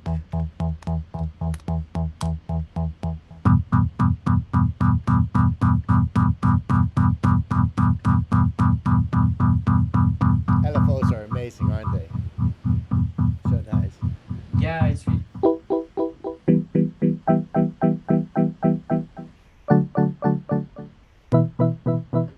So this is a little bit dry. So we could expand this towards my big reverb. Yeah, yeah. Oh, I have nice depth already.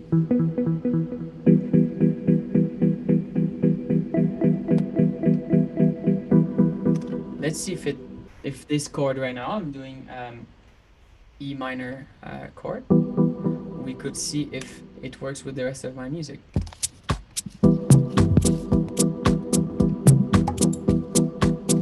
Sounds good, eh? So I'm pressing three notes. I'm pressing E, G, and B. So the root of my song would be in that case E, mi in French, and I would probably just start with like super basic, just like the main chord, and just like creating kind of like the foundation of my melodic structure before going into crazy patterns, and if we decide to do any crazy patterns, but.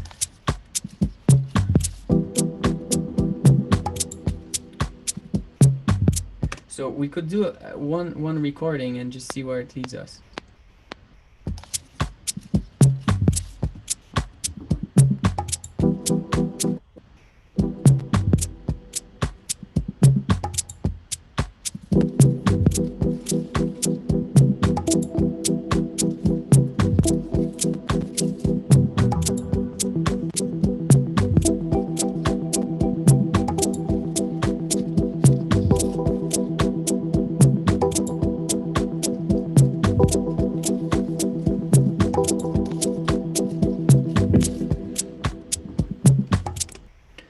So that was one take, and then what we could do is straight away move this into audio, because it will be much more fun to experiment with an audio sound. So I will simply duplicate, and we're gonna come here and duplicate. So this was my wavetable MIDI, and this is my wavetable audio, and I will freeze this guy.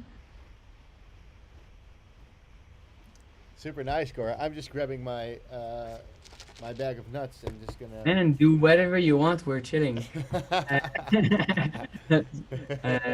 And you let me know if there's a timer, or if like we can like because I could do this for a while, but. Well, me too. Yeah, I'm just gonna enjoy the show. I I'm should do making this more it- often with guests, that they just make the music and I'm just like chilling and here and there like asking questions. So if you weren't using stock plugins, what would you use for melodic elements? Is that also the Monarch is a mono synth, right? That's mostly for Yeah, bass. so So Monarch is monosynth, for really crazy pads and really like granular and different things. Reactor is super cool, and yeah, I would say that like I think 7 years ago I bought Native Instruments Complete, oh yeah, and I think it was Complete 8, and I just like keep updating it. So it was kind of like one initial investment that was costly at the time, that I considered like, wow, this is giving me really wide range of plugins, and I think that you can always have so many libraries. There's so much stuff out there, Omnisphere and Ziva and Roland, and every single companies are making amazing things right now. But what I really like is once you find a couple of go-tos that then just go deep and explore this VST, you know. Amen. Um, Yeah. Yeah. because like the more you know one VST really well, the more you're gonna eventually end up with your own sound, your own like kind of favorite, like and the way I learn VSTs in general, I think it's good to have a foundation of sound design knowledge, you know, like the oscillators, the envelopes, and you know how to kind of control those envelopes. This is like, you know, tools that will allow you to probably figure out most of the VSTs. But when I open a VST that I have no idea what I'm doing, this is my favorite part because I just press and I'm just gonna turn every single knob until, oh, this does something. Oh, Yeah. I got something. yeah, yeah, and Yeah. I think this is how I like to learn. I'm not gonna open the manual and read it. I'm gonna probably just like take the one that looks the most colorful and cool and play with those buttons and until it does something. So I recommend anyone to just dive Diving in and deep. Yeah. explore. It's Yeah. how you're gonna come up I with your think own also sounds. if you learn one synth fully, you understand other synths more easily as well.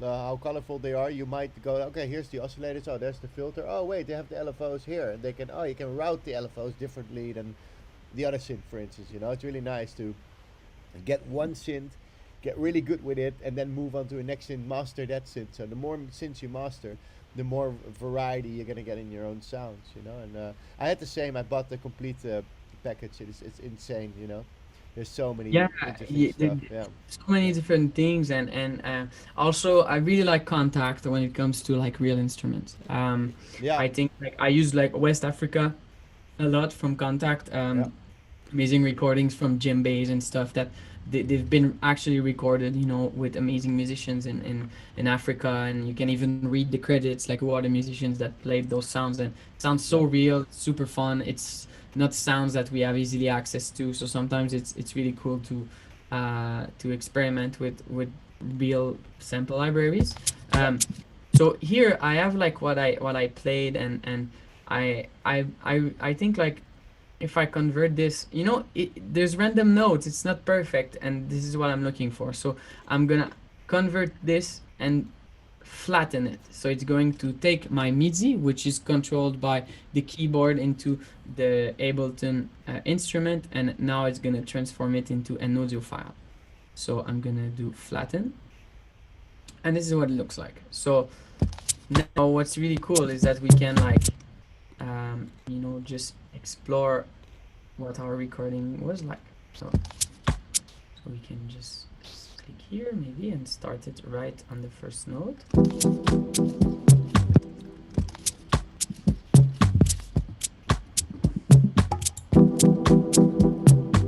So you see this one here is cool because this could be like my kind of intro loop. So the first one will be, you know, very simple, just the main chord.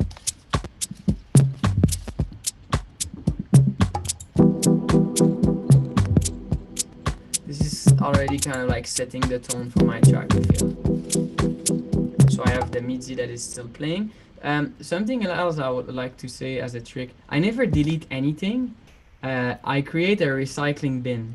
So instead of deleting stuff that you would like to, maybe, you know, later on I want to go back to that sound, but, you know, use it for different reasons, I'm gonna create a group, call it the bin, or we could call it compost or recycling, however you. You know, you're such a sustainable guy, aren't you? No, but I actually sometimes, you know, you play melodies that you really like, and down the line you don't want to use it, or you record something on the microphone. Never delete your files. Yeah, I would say like just like keep them. I could even put it like, you know, gray. It disappears. We don't really see it. yeah, yeah, I'm yeah. the Yeah. channel or off, stops playing, and I close it like this. And Yeah, now I'm nice. gonna, It's this. I'm gonna use this because I also make another save, and I have it in the previous save, but okay. as I make new stuff that I need to recycle, I have to make new saves, and at some point I don't know where I left what. So this recycle bin is insane. Yeah, unless you're struggling with CPU, but I think it's a really nice idea, you know, to have a bin. Crazy, crazy, really nice. Yeah, like when you're further in the process and you're like at mix down, when you use much more CPU and plugins, Then you then check it. you Yep. can delete your bin because it's in previous projects anyways. Yep. So let's do Command S right now. I save just because I want to keep track of what I have and don't want to lose anything. Okay, so now I have this first part that is was like.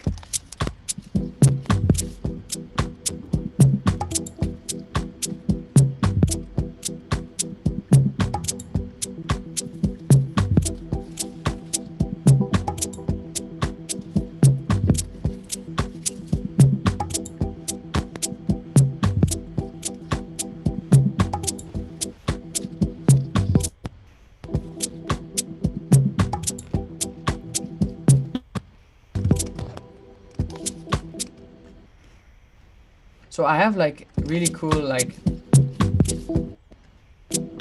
I feel here it's like a nice kind of abstract background, you know, repeating. So this is like the main, and then I could make another version of this guide. I could be, I don't know, I'm just trying things, but we could do plus 12 here, so I'm gonna.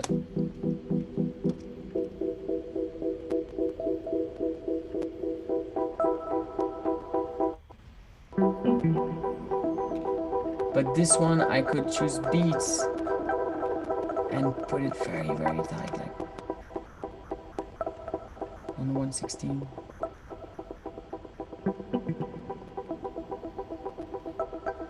Cool.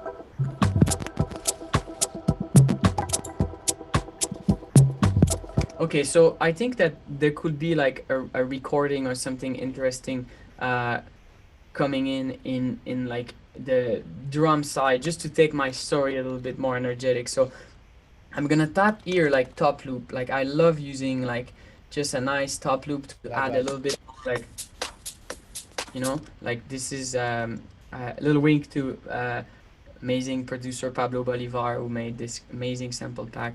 Uh, and I use it a lot in the background of my tracks just as like adding a little bit of structure, but you can make your own loops. What's important I think is to not use the loop as it is, just customize it, use it as a tool to add a little bit of energy to your track to accelerate your process, but I think it's super important to Yeah, likewise. customize it. So what we can do here is just say like top loop or support loop, and I'm gonna put it here, and we can slowly jump into arrangement mode.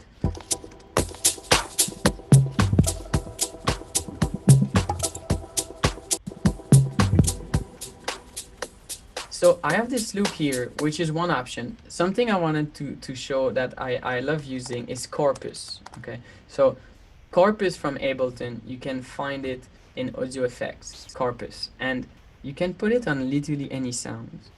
And what it's creating is that it's taking your audio signal and it's going to create a new sound in a specific texture out of that rhythm. But it's also going to create a new tonality. So what's cool is that you see I took my top loop here, and if it's without Corpus, this is how it sounds. And if I activate Corpus, now it's creating something completely different, and I can choose like the texture it's creating. Do I want it to be more like a string, a membrane, a plate, a pipe, a tube? I love the pipe, and when you do this, you need to give it a tonality. So right now I'm in C. I will go to my root probably, which is E. And then something really cool is that you can control the decay and play with the radius. And this is really a case of like just turn every single knob until See it what it does some. does. Yeah. Yeah, exactly. So what we could do right now is start using like maybe this controller here. So let's say there's a couple of parameters I like. I would like to automate this guy. I'm gonna click here, exit MIDI map. I'm gonna click on the decay. I'm gonna turn a knob on my controller and I'm gonna put it like this. And the second one is radius. I'm gonna click on it. I'm gonna turn a second knob. I'll put it like this. And then the third one that could be interesting It's probably the dry wet. I'm gonna like just put it on the fader. So here, right now, I can freely move these guys and the dry wet. So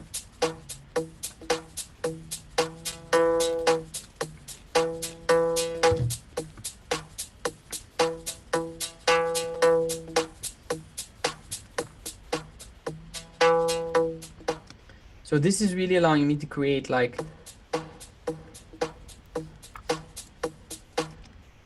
super cool kind of sound that will allow me to build the energy and bring it back down. And Really it's cool. a Yep. so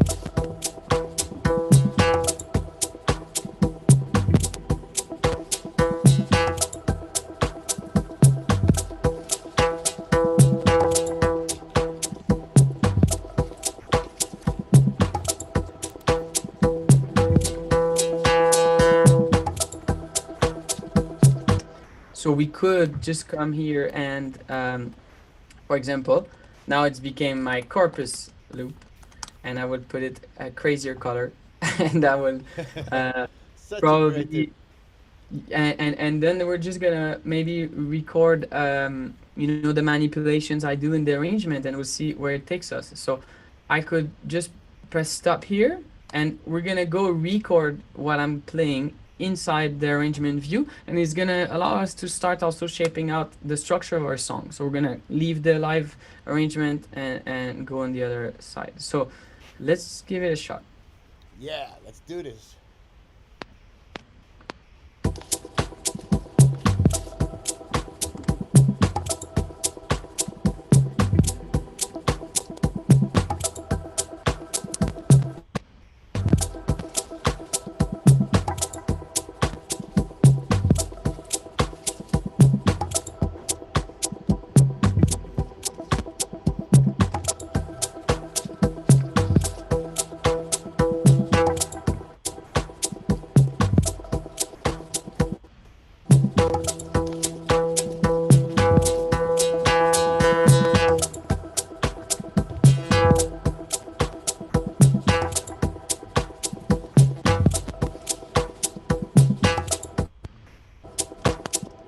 Okay, so I have a little bit of latency issues. I think I will change this so there's no cuts in the sound as the project is growing. I hear a little bit more latency. Okay, so I recorded like a short section here. So basically, this is everything playing together, right? I have my drums here, all recorded. So I played everything. So this is basically, you know, the core of my song. So I will click here, and now it's moving me into arrangement view. I'm gonna move all this towards like the 2 minutes mark, just so we build with the core, and then we're gonna remove layers to have like a more minimal introduction. So if we go here, we can say, okay,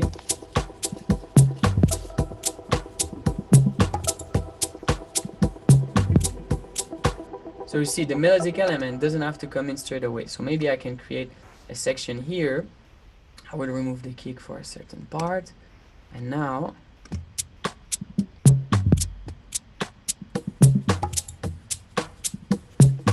Yeah, don't forget the texture.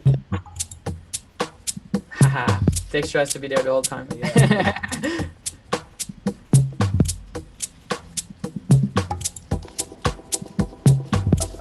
So what we could do to build some tension, because it's pretty flat, you know, apart from removing the kick, which is creating a little bit of tension, what I could do is do an automation on my old drum group. So I'm gonna come here and just say, okay, I'm gonna even cut some drums here just for fun.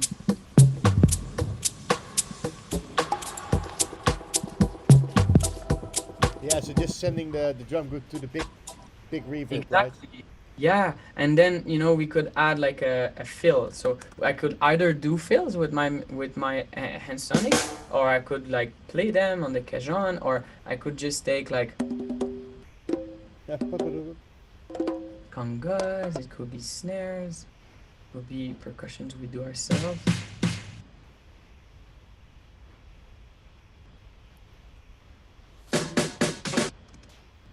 That's more funk. Funk show and Yes. jazz with Kora. This is sounding more like a hockey game. Let's see. Just this, you know, it could be super simple like this. So just something like this Yeah, here. with a big reverb on it, you know. Yeah. And we could use something like the vocoder Ah, yes. to add a little bit of noise on it. So, and we could make it like a little bit shorter format. Chicka chicka.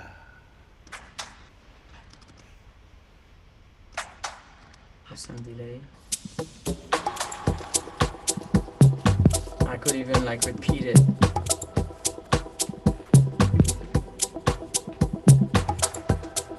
It's very subtle now, right? Yeah, it's subtle. So this will be like the fill. Okay. There's no groove at the moment. What about making a bass line? This will really help us have a little bit more storytelling to our song. So Yeah, somebody also asked about the relationship between kick and bass. How you handle this? Do you use a lot of Me- sidechain or? yeah, so you know the first thing I would say is probably to work them really together, you know, to really like solo both of them and work them in a nice relationship. But I think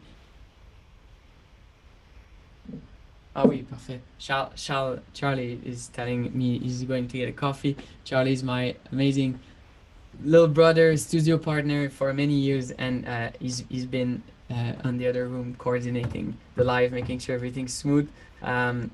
So we say hello to Charlie, and I would say that for the kick and sub relationship, what's really important is that they dance together. You know, like it's really like if the sub is like really loud, you want the kick to be like you know quiet, and vice versa. Sidechain, definitely the most important tool. The second thing is probably where you place them, the pattern in which you place them, and we can do a test right now where I consider that my drums are basically also part of the groove and sub elements because you know I had this layer here earlier that I did with the hand sonic. This is clearly also playing as the low frequency spectrum. So we could already say I want to sidechain this guy a little bit, and I'm gonna choose compressor. I'm gonna put it on the side chain, choose the compressor coming in from the kick, and I will like this here.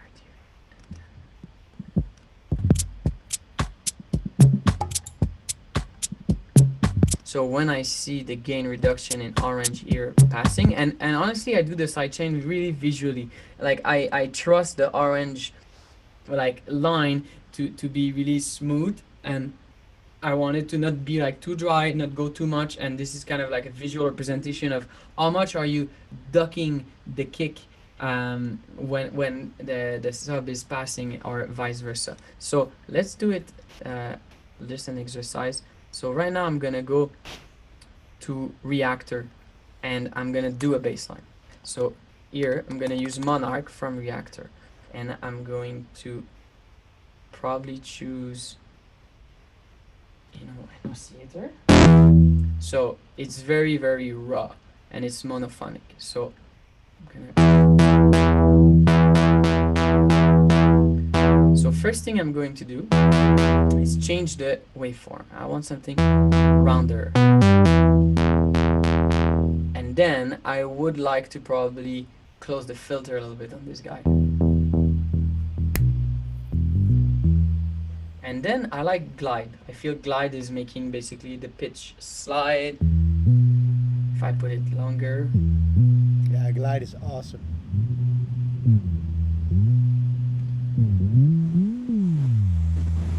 So we can try now with our song. Before recording, let's just jam and feel it out, because the bass line is the most important thing. I think it's just the whole groove is what makes us dance and move and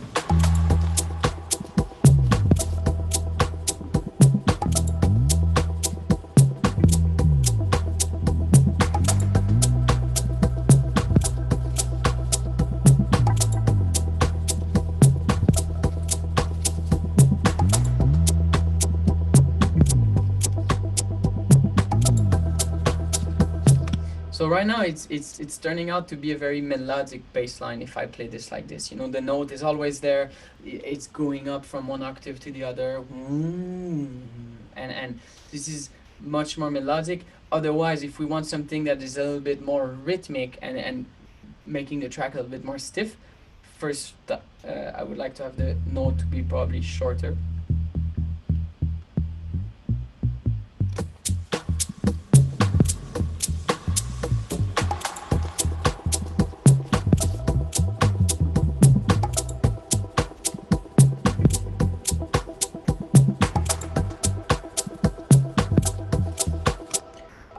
What do you prefer, Camille? First or second? I like the first one. I like the first one more, the longer one. Perfect. What So did we're you gonna prefer? go on. Yeah, I think both are kind of taking it in different direction. If we Yeah. take the first one, I think we're good, and if we take the second one, I think we might need something else to Yeah. answer Yeah, that. exactly. Yeah.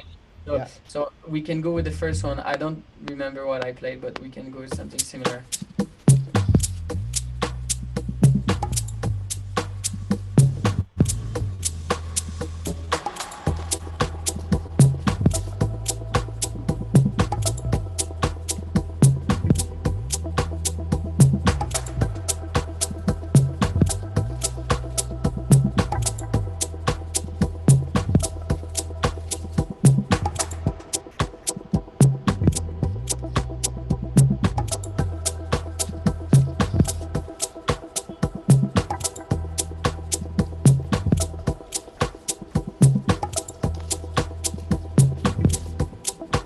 Okay, so I played two things.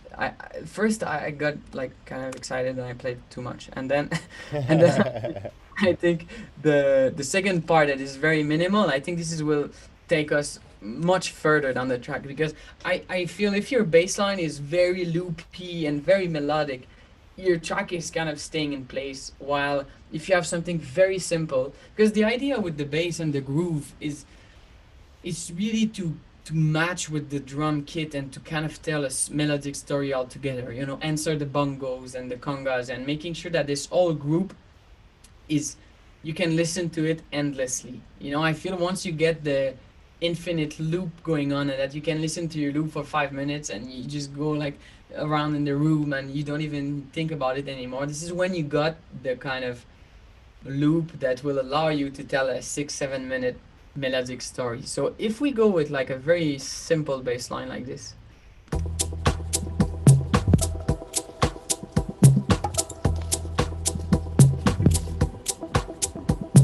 it will probably allow us to have a little bit more things going on in the melodic story than if the melodic bass is taking the whole thing and then we will be a little bit more limited on the melodic side. Maybe that's not true. Maybe it's how I feel that in the way I combine the melodic elements. I think it's also depending on the type of track and what you have, but I think in this case also, yeah, the drums are really they're answering to the bass. It's like question and answer that you have going on. So sometimes when I hear students making music, they try to make like a melody with like the bass, but then they might make a full melody with like something else, and then you have all these things making all these different full patterns. Well, if one makes one part of the melody and the other part answers it, and you have all these different sounds going one by one, you get way more of a dialogue going on in the story, and I think that's really important as well, just to not chuck it full with like all these patterns, you know.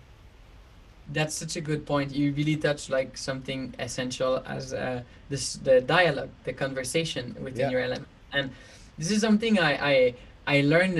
You know, Heinz Zimmer gave a master class that was really interesting because, you know, he comes from the movie side, and I don't have much experience, you know, in that type of music composition, but he was just like making the conversation between, you know, Batman and the Joker, and he was just comparing it with like, you know, D, which is the root, you know, like, and then oh, this is uncomfortable, you know, this is kind of like, oh, you feel like something's off, and then come back to like the root, and with just two notes, he made me realize how the conversation between all elements is like really storytelling, and Yeah, yeah. not only with the melodic elements. This is what I think you I think I've seen it. He went. It's a question. Is it yeah. answer? Yeah, You know. but like, even his voice is cinematic, you know, Yeah, yeah, yeah. He- and this is I think something that hello, this is something that is clearly important even in your drums, to always kind of consider that all your elements together should talk to each other. It's a full-on story. So a comedy or a theater or a jungle, and every single animal and plants in your yeah. song are all Part of the living in the same environment. Yeah, ecosystem. yes, yes, Exactly. yes.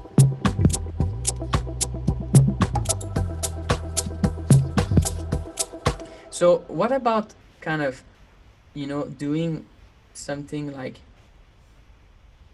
this, where I'm going to have some repetition, and the last one will do little Yeah, change. exactly. So you can use that fill, and it makes it special as well. Because if that happens all the time, it's gonna be Yeah, exactly. I think that's a way we could get around with this. And then how about my automations here? Did they work?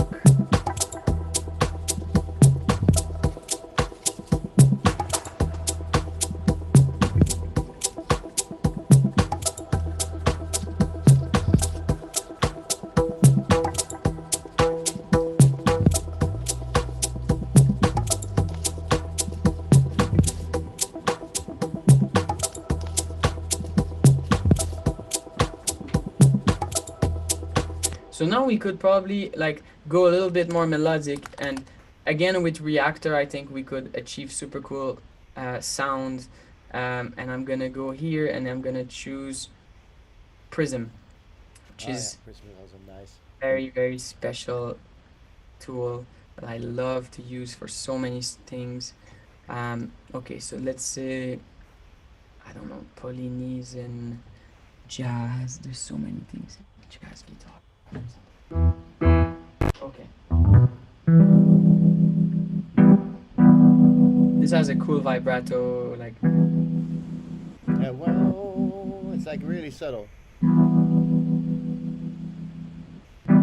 Okay.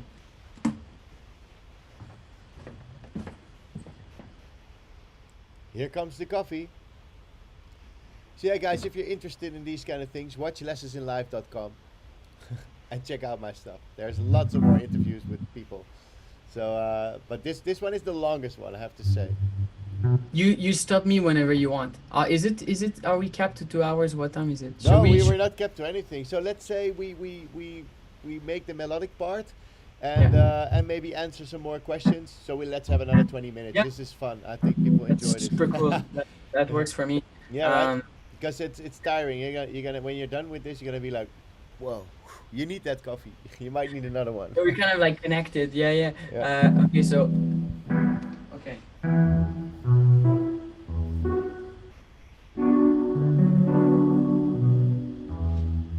Okay, so let's try something here.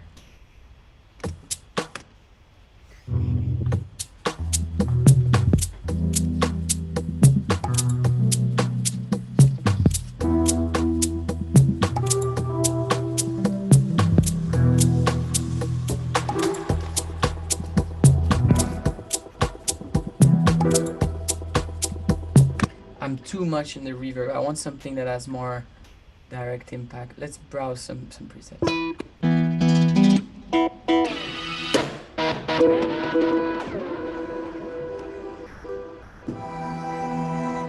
Yeah, this is gonna Ooh, it's gonna add a bit of depth.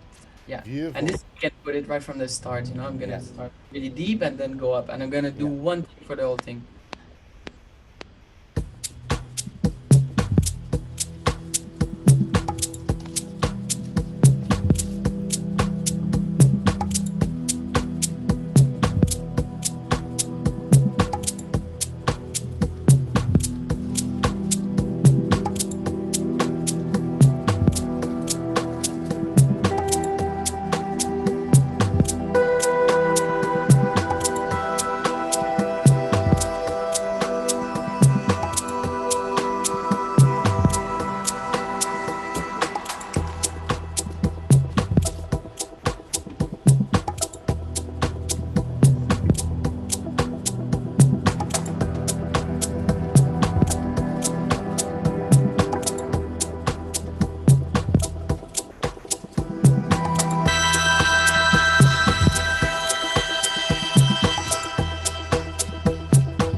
this was like a little bit weird, but I think this first section here is just like chords building a lot of Yeah, it's momentum, nice. Yeah. and then the rest here was probably a bit too loud, so I will probably, Take down these the guys that velocities, are yeah. really high, yeah, can just Yeah. come and drop their velocity a little bit because it's getting pretty intense. Or I could just like put a nice filter Yeah, to, take out those highs a bit, yeah. yeah, Nice. just control them a tiny bit, something like that. Okay.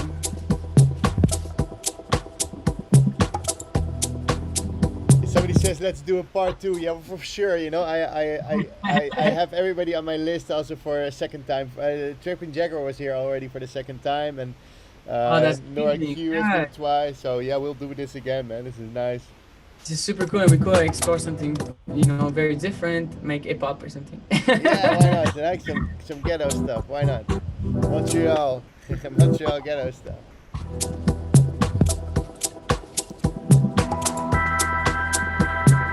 Oh, nice.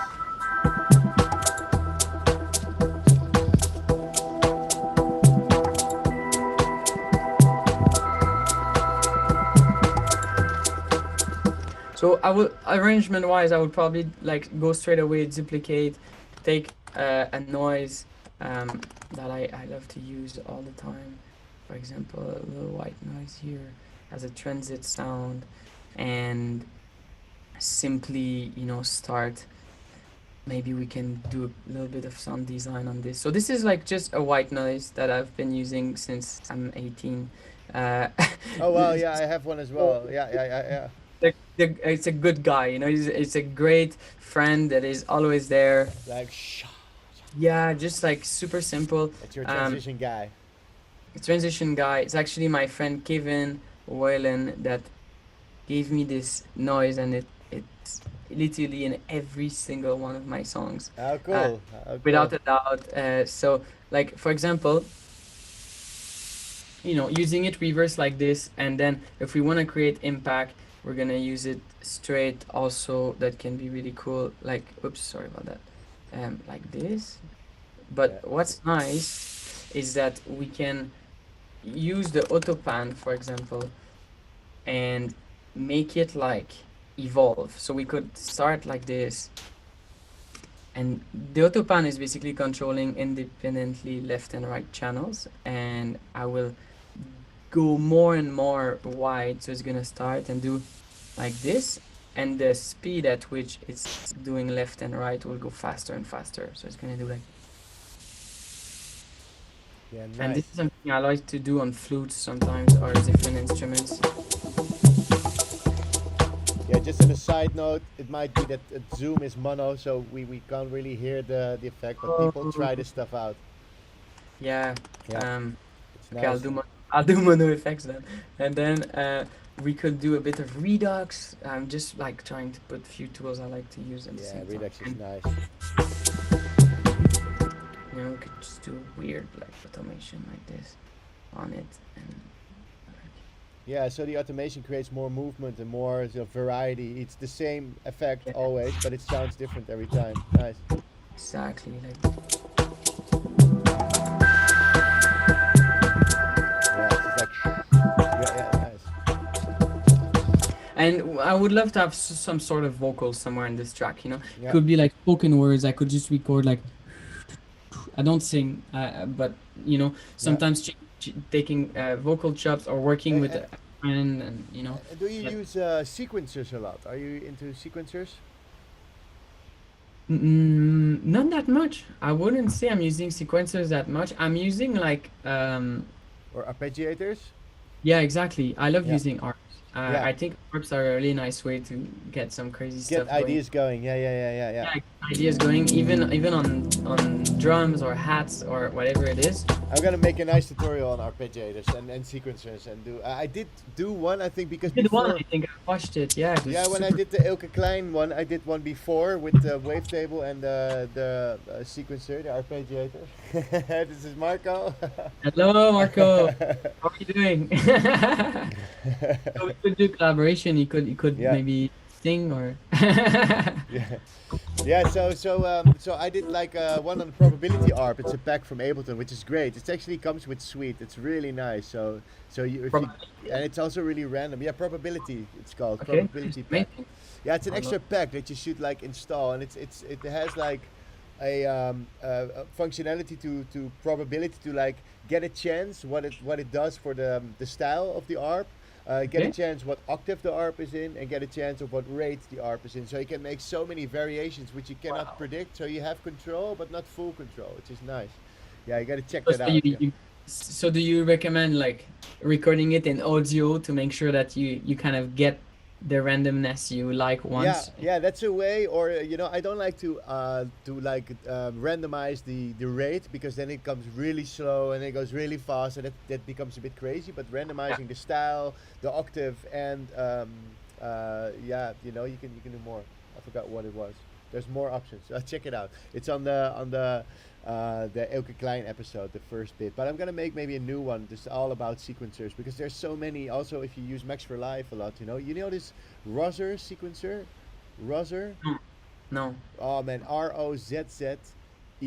It's an insane sequencer. It's on the Max for Life community. Somebody at SAE showed me. My colleague Giacomo. He showed me this. It's insane. You can make everything random or do polyrhythms. So the octave is doing some stuff, but in a polyrhythm, like a 3/4 or a 6/8, you can do Oh. all kinds of stuff. Yeah, yeah, I'll check it out because it's super cool to have like tools that add a little bit of randomness. I one time my friend Facundo was here. Facundo Mar. We had one session. I think he had only 2 hours before leaving, and we're like, let's jam on something. And yeah. something he taught me that I wasn't using much is like, I was always kind of setting up my rhythms perfectly on like 4, 8, Yeah, 16. yeah, yeah, And he was taking like a pattern. He was like, man, this, let's make this pattern like 5.5, yeah, yeah, exactly, and yeah. this is, I think, what gives Facundo's tracks a kind of endless hypnosis loop Yeah, it's that you polyrhythms. Yeah, yeah, exactly, yeah. because the fractions are It's always always ending. different, yeah, and it takes like the weirder the polyrhythm, the longer it takes up for the rhythm to be okay. Now it's back at its starting point, and then it goes off on its journey, and suddenly Yeah, it's like, oh, it's back. It's and you crazy. add three of them, and your whole track will be Yeah, endless. Yotek's fucking jungle, man. Yeah. So maybe we give like this loop a little listen, and we figure out if there's anything we would add, and then we can answer some questions. Yeah. Maybe I don't have to start all my drums right from the start. Oh, I what could about the rain? Susie asks. What about there? We forgot about the rain. Oh Susie yeah, asks. It's too late. let's It's not raining in Montreal anymore. Yeah, but he recorded the rain though. do it now. We have it here. It's so nice. Let's see. Is there a similar live stream channel but for mixing? No, I don't know. Oh yeah, you can check out Dave Pensado. He does Into the Lair, and Dave Pensado is a great mixer. So check out his live stream. Dave Pensado, Into the Lair. He's got Pensado's Place. Do you know this, Cora? Pensado, Dave Pensado, this mixer. No, He's a mix uh, engineer, and he does these things that I'm doing, like for many years with all kinds of artists. mixing, Yeah, amazing. Well, like maybe we could like cover quickly mixing. Like I will go about this, in the final steps of the track. yeah, cool. Because like I believe mixing can be done by a third party, it can be done by someone else, but I always felt that so much of the personality of the track goes in the mixing, so I prefer doing it myself for I think 95% of my projects. And what I would recommend mostly is, if you want to do it as you create the track, the basic tools I love to use is definitely Pro Q2 when it comes to for example clean up a certain group of frequencies. I would love to see visually what it looks like, and here I in my headphones I feel that the shaker is a little bit intense. I would probably round it up like this. So first thing I would probably do is work with EQing, but even before EQing, just volumes. You can achieve so much with just, you know, listening to your session at low volume, using various references. Your speakers in the studio is one thing, but it's for sure lying to you in certain aspect of the accuracy of what you're getting. The second thing is headphones and various headphones, you know, just like small earbuds and different DJ headphones, all that stuff that can be really helpful to hear your song in different ways. And probably coming in with fresh ears for your mixing session, you know, not doing your mixing session after you've been like DJing or working on the track for so long, but doing it like early in the morning with fresh ears, low volume, when your ears are actually um, ready to listen properly. Because Yeah. the more the fatigue gets to your ear, the shape of what you hear is actually changing, and the more Yeah. Yeah. the mid range is becoming, it feels aggressive, but it's not. Yeah, and Uh, volume is really important actually. Like most of the mixes, just if you have a bad mixing, you know, if the balance between low, mid, and high is totally off, you're never gonna get a good mix. So you really want to get this volume balance in order even before you start EQing. And all the EQ that you do, you want to keep it around that volume balance that you were having already. Because if the sounds are well picked, you know, color wise, you know, and they suit each other well, it will be a great track. And if you then have a great volume balance and then a great EQ, it will actually become a great track. But if it's already like having weird sounds which tonality wise don't fit each other, it's going to be tough EQing. And you know, the volume needs to be really well balanced. So I always go out of the room and I come back and I listen to, okay, this hi-hat is sticking out, you know, or yeah, go back out of the room because wait, this pad is way too loud, you know. And then once you have this pad of this balance, then everything you do should be an improvement basically. yeah, exactly. And less is more. I think, you know, we tend to like over process, add saturation, add different things, Yeah, add more compressors EQs. on every channel. If like at the creation process you choose carefully sounds that they already sound nice, you know, if you choose a sound that has a lot of frequencies and resonances, and you tell yourself, oh, I'm gonna clean that later, I'm gonna clean that later, then you kind of build up a lot of problems that will keep, you know, messing with each other. And if right from the start you choose a clap that you're happy with, that will allow you to probably just have to choose the right volume, find its right space in the mix, and that will be good. Yeah. Something for the clap, for example, that we could do is just do it with the kick and use the delay of the channel here and put it a little bit late. So we could come here and put it, let's say, 10 milliseconds later than what it should be, Like a Hats effect. Yeah. or even like 15 seconds. And this is cool because it's basically, this is too much. This is good. So this is allowing my kick to pass and then my clap. And it's so minimal, but it's enough to create like a, you know, instead of both together, it's like they're alternating. And I prefer to put my other elements late, so kick always first and other elements slightly off. And this is allowing the mix to breathe, because at the very same millisecond you only have the kick passing through. Smart.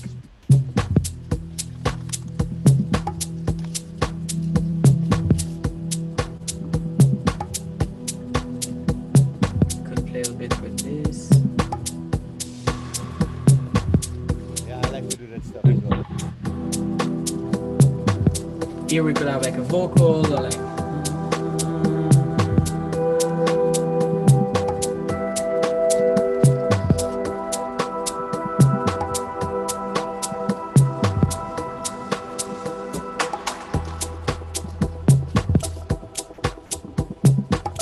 Here I would probably start layering more drums, you know, or remove some to have a little bit more dynamic between my sections. But I hope that this shows a few things. It's so great. It's so nice to see how actually it organically grew, you know. So I think this is a great piece. Are you gonna finish this one? Maybe you call it Dive in Live at some point. That would be great. Yeah. Maybe I'll go back to it. Yeah. That would be super cool. That would be And funny. uh, Yeah. uh, Yeah, like I mean, we could go on forever, but Yeah. I think it covers a little bit of my workflow. There's many more tools out there. One thing that we didn't do that I do in all sessions is use the microphone. Like Yeah. I would probably add a little bit of like uh, you know textures like this and stuff. Yeah, And and the rain. Yeah, yeah. yeah, Uh, the rain. Okay, so maybe the rain is ready to go actually. It's right here, so I'm gonna just put it you there. have UAD as well. Look at this. Yeah, I love how it Oh, sounds. you So, have a big sky. What's this big sky, Vermona? What is it? You have a big oh, sky? big guy. Yeah, it actually. I'll go get it. It's connected to the DJ booth right now. Ooh, no, ladies and gentlemen, the big sky is coming. That's a great reverb unit. It's like a pedal, and it's insane. It sounds so beautiful, and it looks beautiful too. It's like nice This and is blue. yeah, this is actually the blue sky. This is a smaller version, but yeah, it's just like a guitar reverb Yeah. pedal Oh that yeah. I love It's yeah. to tour with. On tour, I travel with it because it's small, and when I DJ on the Xone 92 or 96 mixer, I love to connect it As an and aux, yeah. send, yeah, and send Yeah. return exactly. And I feel that I don't know, it just can really expand the Yeah. reverb possibilities, and um, it's super cool. I actually didn't use it yet in the studio workflow. It's Oh pretty yeah, you should. You're gonna cool. love that. You can actually make one return channel and have it sent out and back in. So you can create a send that's going to an external out and have it come back on an audio channel, so you can use it as a normal send basically. So basically, I will go here, and will I use external instrument like this and put it straight on my send return? Is this what you will do? No, no, External. no. Just if you go to the outputs of your send, so let's say create send D, and Yeah, send D would just, instead of going audio to master, you can send it to external out, yeah. and then create an audio channel where the external in comes in. So you create an extra audio channel. So this send will then be coming back on an audio channel basically. So then I record my reverb in audio on a separate Yeah, channel. so it can be in an extra separate audio channel basically. Yeah, that's really Awesome. nice. Yeah. Somebody said Jonathan Applestein says let's make part 1, 2, 3, 4, and 5. people, people That love sounds your like stuff. Yeah. Do you also teach actually? Do you also do private sessions with people? Can people reach out for this? Do you have time for these kind of things? Or so. otherwise you I can love. send them all to me.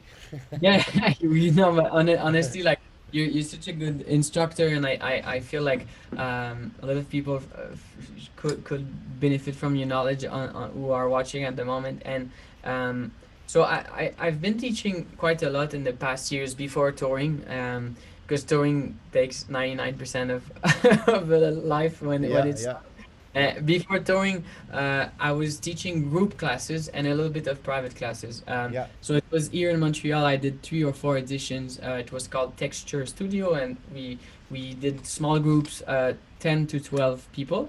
yeah. It was a program of 15 hours, so it's just a nice kind of introduction to Ableton.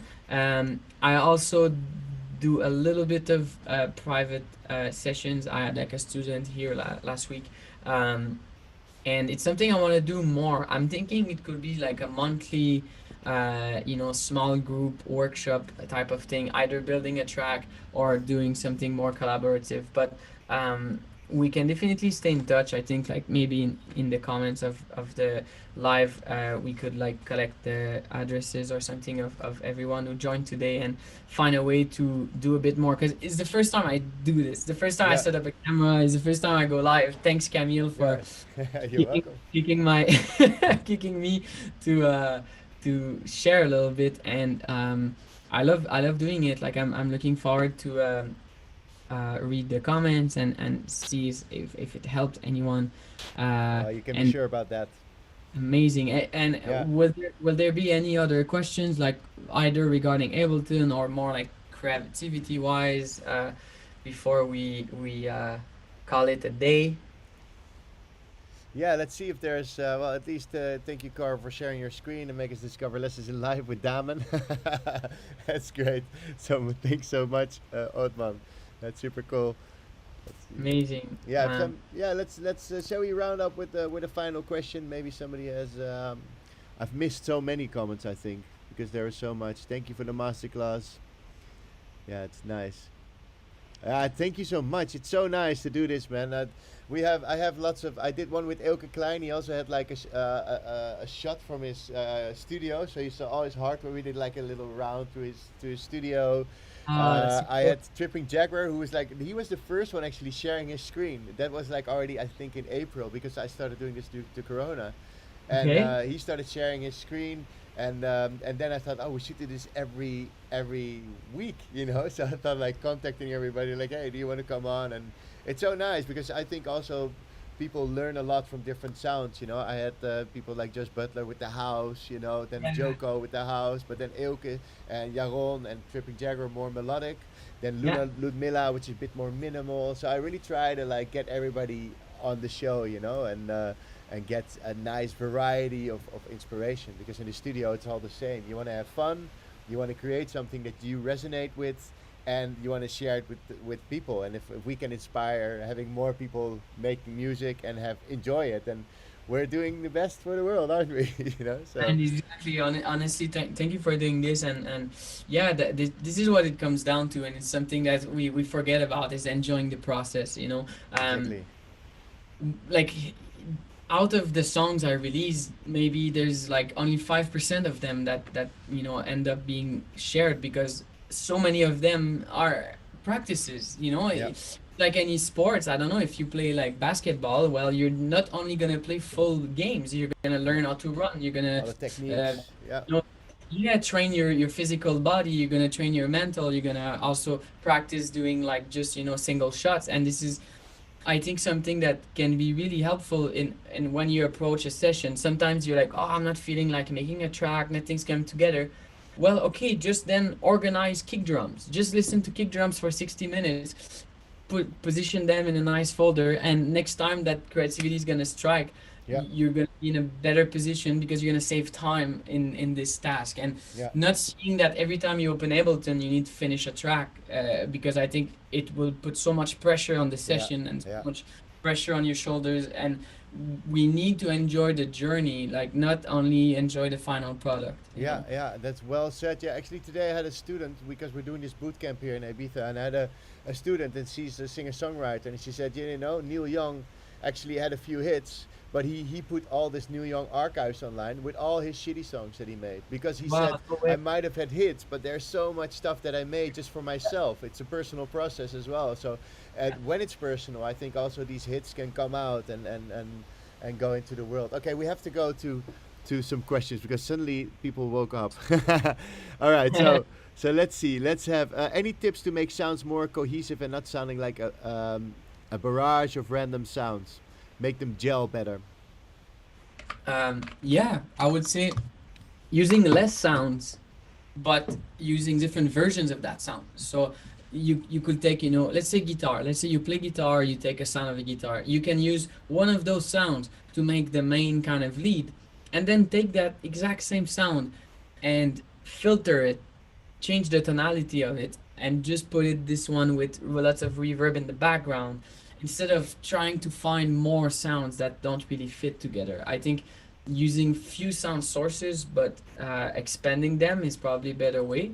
The other thing is really like less is more, and it's a trick I learned from Patrice Baumel. Like I think he's very nice teacher in general when he communicates online, and he explained that like he's not using more than 25 sounds in his song, but like I think you should see your elements as band members. You know, Led Zeppelin, like they're like four musicians, and as the song evolves, Stairway to Heaven, for example, or a classic that starts very, very gentle and very smooth, and at the end, it's like a full epic build.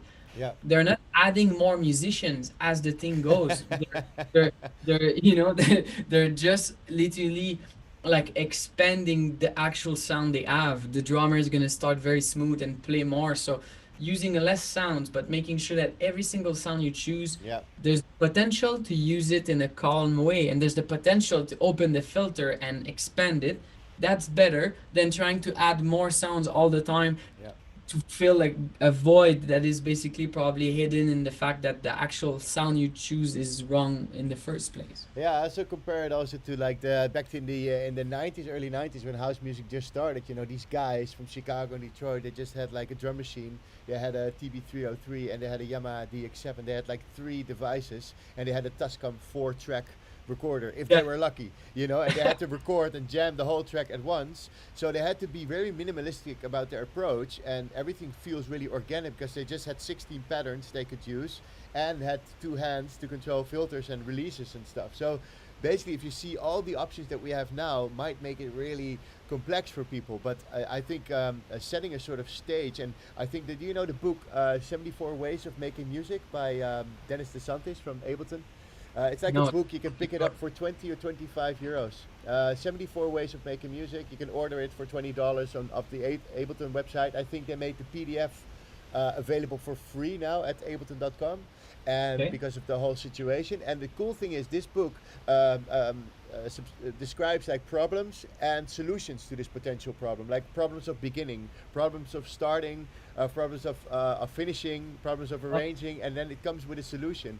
And it also says, you know, if you limit yourself to use like, okay, I'm going to use 8 channels, 8 sounds, like kick, bass, hats, drums, step 1, step 2, vocal, and some effects. If you used only that, then and you can make it work, then you can slowly add more, because the loop you were making was already sounding pretty awesome, and then when you laid out these pads, you're like, oh wow, yeah, exactly, this is the sound to make it grow. But all the sounds need to work, you know, then it stays like a, yeah, a connective group that's like, oh yeah, they're a team, you know, instead Yeah, of and that touches really good point because we have access to so much now. You know, there's like, you know, we can subscribe to a sound library and then download infinite sounds yeah, per yeah, month. yeah, yeah, You can have all the tools in the world, and that that actually I think puts a barrier between yourself and your creativity because you're always relying on an external source to make something yeah, nice. yeah. I just need one more And if synth. I just need one more yeah, plugin. just exactly. I'm just gonna find the extra drum. Like sometimes I give myself the challenge to take any sounds. I just click like I'm gonna go in my library, click on one sound, and I'm gonna be like, I have to make This is this it. one fit somewhere. Yeah, Like yeah, yeah, it would. And now I need to process this sound to make it yeah, fit. But yeah. this is sometimes cool because it's adding a lot of randomness, and I love randomness. I'm gonna sometimes choose a preset, like not looking and stopping. I'm like, Okay, okay, this is it. whatever it is, I need to Yeah, yeah. giving ourselves a little bit less options, Yeah. but to be creative with And it's these. fun because if you do that, you learn a lot. You know, there's also this thing. I'm actually going to incorporate it into my advanced course. I now had to make one track with one synth, but I'm also Okay. going to incorporate and make one track with one sample. So you take one kick drum and you make a full track with it. And the closer you can get to something that you'd really like to make, the more you will learn. And during this process of making this track, you will learn so much. And it also teaches people how to be self-reliant. You know, like, okay, I'm gonna learn myself. So I'm gonna find a tutorial, see what I can do with a kick drum. Oh, all right. Follow these steps. Oh, whoa. Now I have a cool bass line, you know, and you learn how to make a full track with one sample. It's insane, you know? Yeah, Exactly, because then you go back more into like, you know, yeah, tweaking what can something. sampler of Ableton do? Oh, wow. Oh, yeah, here's an oscillator in the You sampler. loop the sound super fast, change the Yeah, envelope, you and can do so many stuff. So it's really nice. I even do that stuff once in a while myself. I'm just gonna try stuff because, you know, as I'm a teacher, I need to evolve and learn as well, you know. But it's super nice exercise. All right, let's do another question. We're gonna end up doing this for 3 hours anyway. No. yeah. Okay, so I went full-time artist during Corona. I wonder what helped you find and stay in your creative flow. Little rituals, the rituals are similar. Love you. That's super kind. Well, congratulations for going full time into what you love. I think this is so essential. Like, you know, we're on this planet for a short dance, not a painful one. And I think the more time we spend doing what we love, we're making this world a better place, whatever it is. And I think that like it's super challenging, you know, like I've been facing really challenging times in the past months. Like I can't pretend that every time I come in the studio a lot of things are happening. It's been such a challenge, first of all, to completely change direction in my own life because you know, everything was focused on touring gigs, and this is what creates the whole like system to work, you know.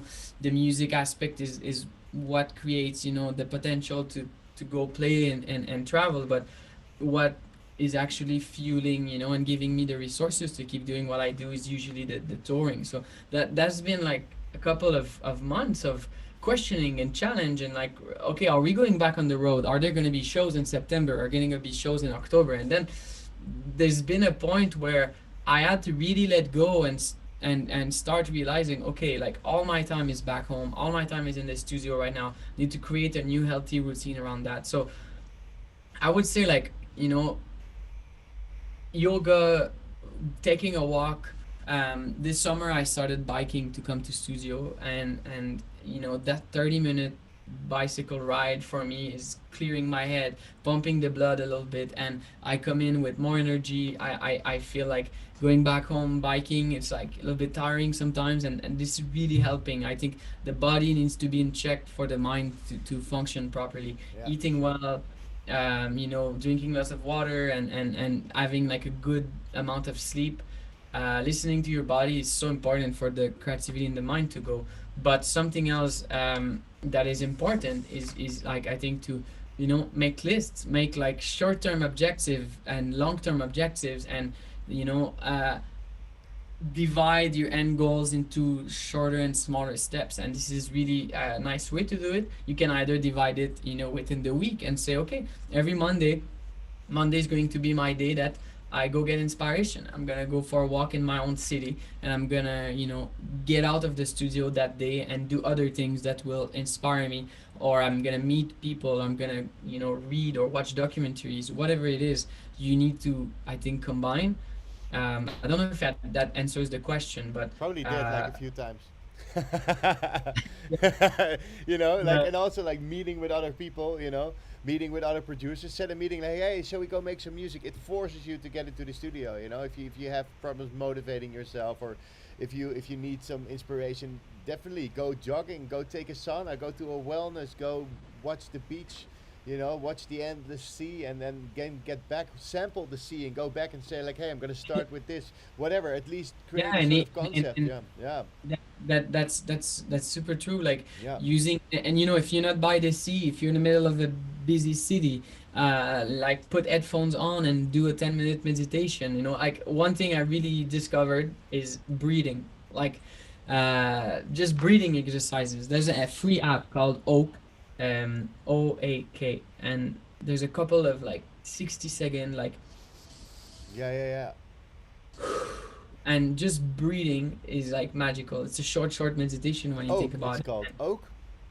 Oak, yeah. Okay, I'm gonna It's check my it out. friend Cruisen. Probably Yeah, many yeah, many people yes, might know Cruisen from his incredible music, but yeah, as a human being, he's been experimenting so much the breath. And I experienced even one of his workshops where he's actually getting a small group of people to all like breathe together super intensely, and is putting more oxygen to your mind. It's yeah. like pumping the blood. It's helping you like be in the present moment. Yeah, they And go into the bath, the ice baths as well, right? Yeah, I've been doing the Wim Hof method as well. At when I in Holland, when I was still last week, I think I went to the sauna like every day. Going to the gym, and then so in the morning, my first is like my self care time. You know, so I wake up, you know, at like around 8, sometimes 9. I go to the gym, and then I go to the sauna, and I just take a take the ice bath, you know, from like of the ice shower from and Wim Hof, you know. At first I couldn't go under it, but now I can just stay there for like minutes on end, you know. And I've never I could never do it before, but I think it's just also a matter of training your mind to focus. And if you have that focus and bring that back into the studio or yeah, to whatever you're doing, you know, to whatever you wanna make, then that's really valuable, you know. Yeah, nice. yeah, and I think like in terms of creative space, whatever, if you're making music from your kitchen, from your bedroom, from a studio, from an office, you need to create a mental like barrier, a box where you need to respect that like sacred space, because if you let, you know, notifications of your phone disturb you, if you let other phone calls or other things disturb you, this can really ruin your whole process. Yeah, So, yeah, you know, either you say, okay, when I enter the studio, the phone stays in this little box and yeah, it's yeah. on airplane mode for 60 minutes, and I'm gonna text, you know, my girlfriend, I'm gonna text my friends, say like, hey, like for the next hour or so, you know, don't expect me, I'm going in, I'm going deep, Yeah, you know. yeah, And yeah, this yeah, is yeah. this is important. If I'm not back in 3 hours, I probably made Yeah. a record. Like, don't, you know, don't call the emergency services. Yeah, I'm just, yeah. I'm just deep working on a pad, I you know. think it's the best, you know, because if you have your email open and your phone open, you're gonna be distracted a lot. You know, I noticed that. I'm really sometimes I'm just, oh yeah, you know, and then whatever you're doing, you're not doing it with your full mind. So it's really, it's hard to do it, but you need to leave your phone and turn off your email, turn off your notifications. It's the best way. Yeah, yeah, definitely. Even, yeah, exactly. If you can Okay, even put your phone offline, okay. So we do you're one more question because Michael, amazing. I can speak the whole night with you. We're gonna end up being here. No, no, no. Let's call it one final question. I One let final. you Okay. choose it, and I Let can after that I can spend time replying in the comments. Yeah, yeah, that's nice because there's a few new ones that we should also address because I really want to answer everybody. Let's see. La la la la. Okay. Yeah. So Will Angers, thanks a lot for this demo. Oh, my phone almost goes off. Wait. No, like this. Ooh. Ooh. We saw the end. Yeah, it was that. Okay, so I was almost finished my like just in time. Okay, thanks a lot for this demo. I'm at a point where I'm happy with my riffs and ideas, but I fail at structure and movement. What do you recommend to overcome this situation to keep a track fun and moving? Okay, super cool.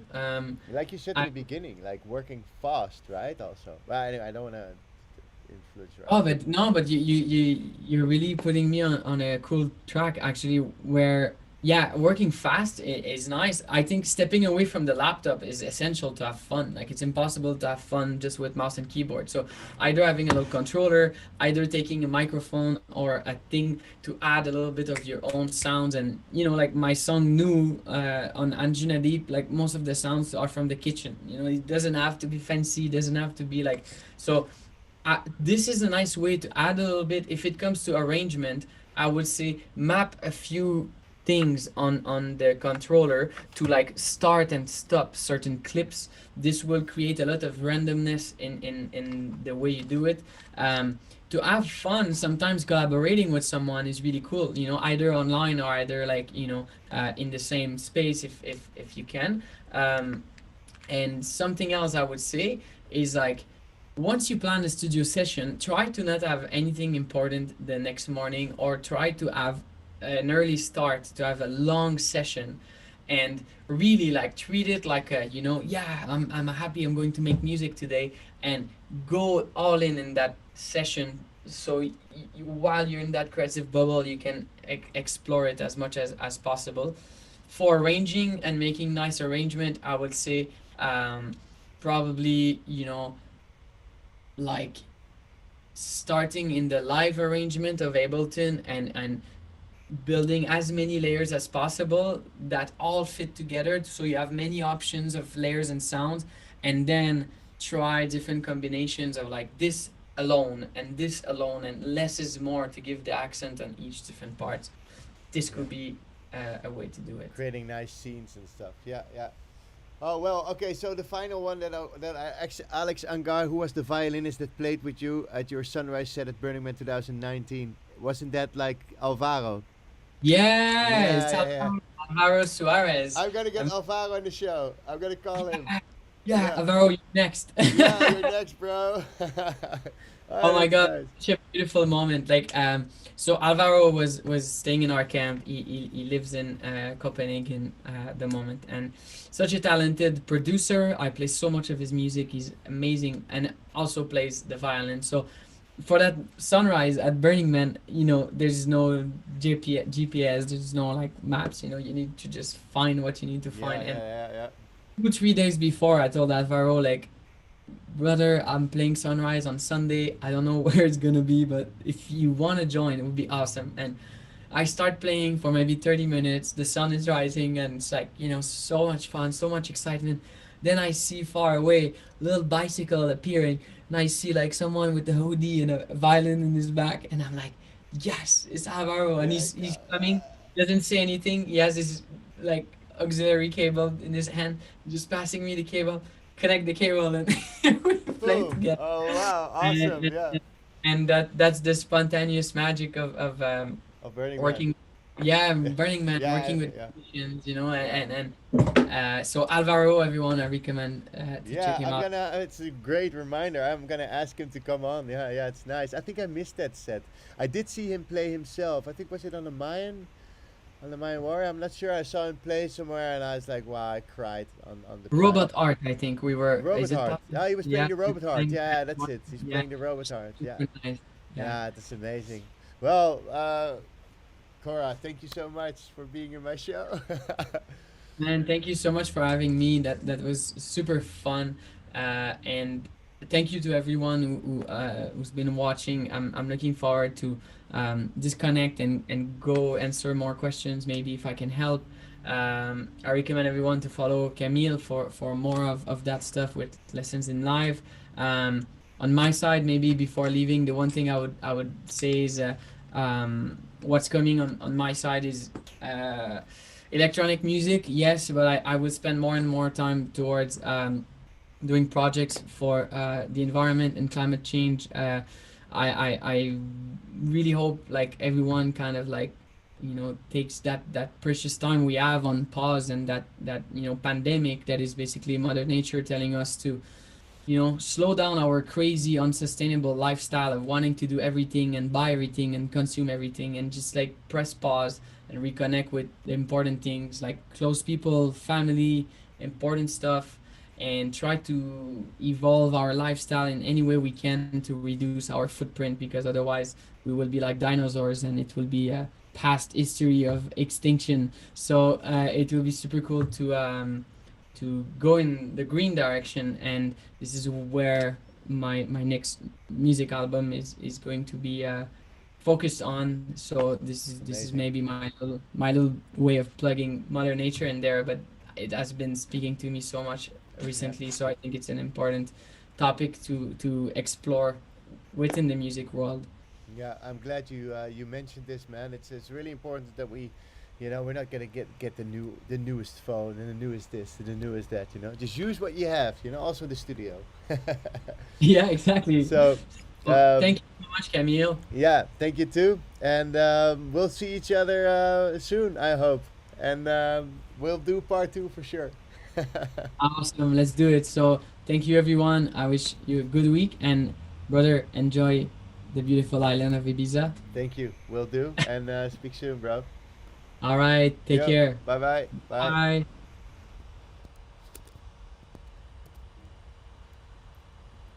So, this was Cora.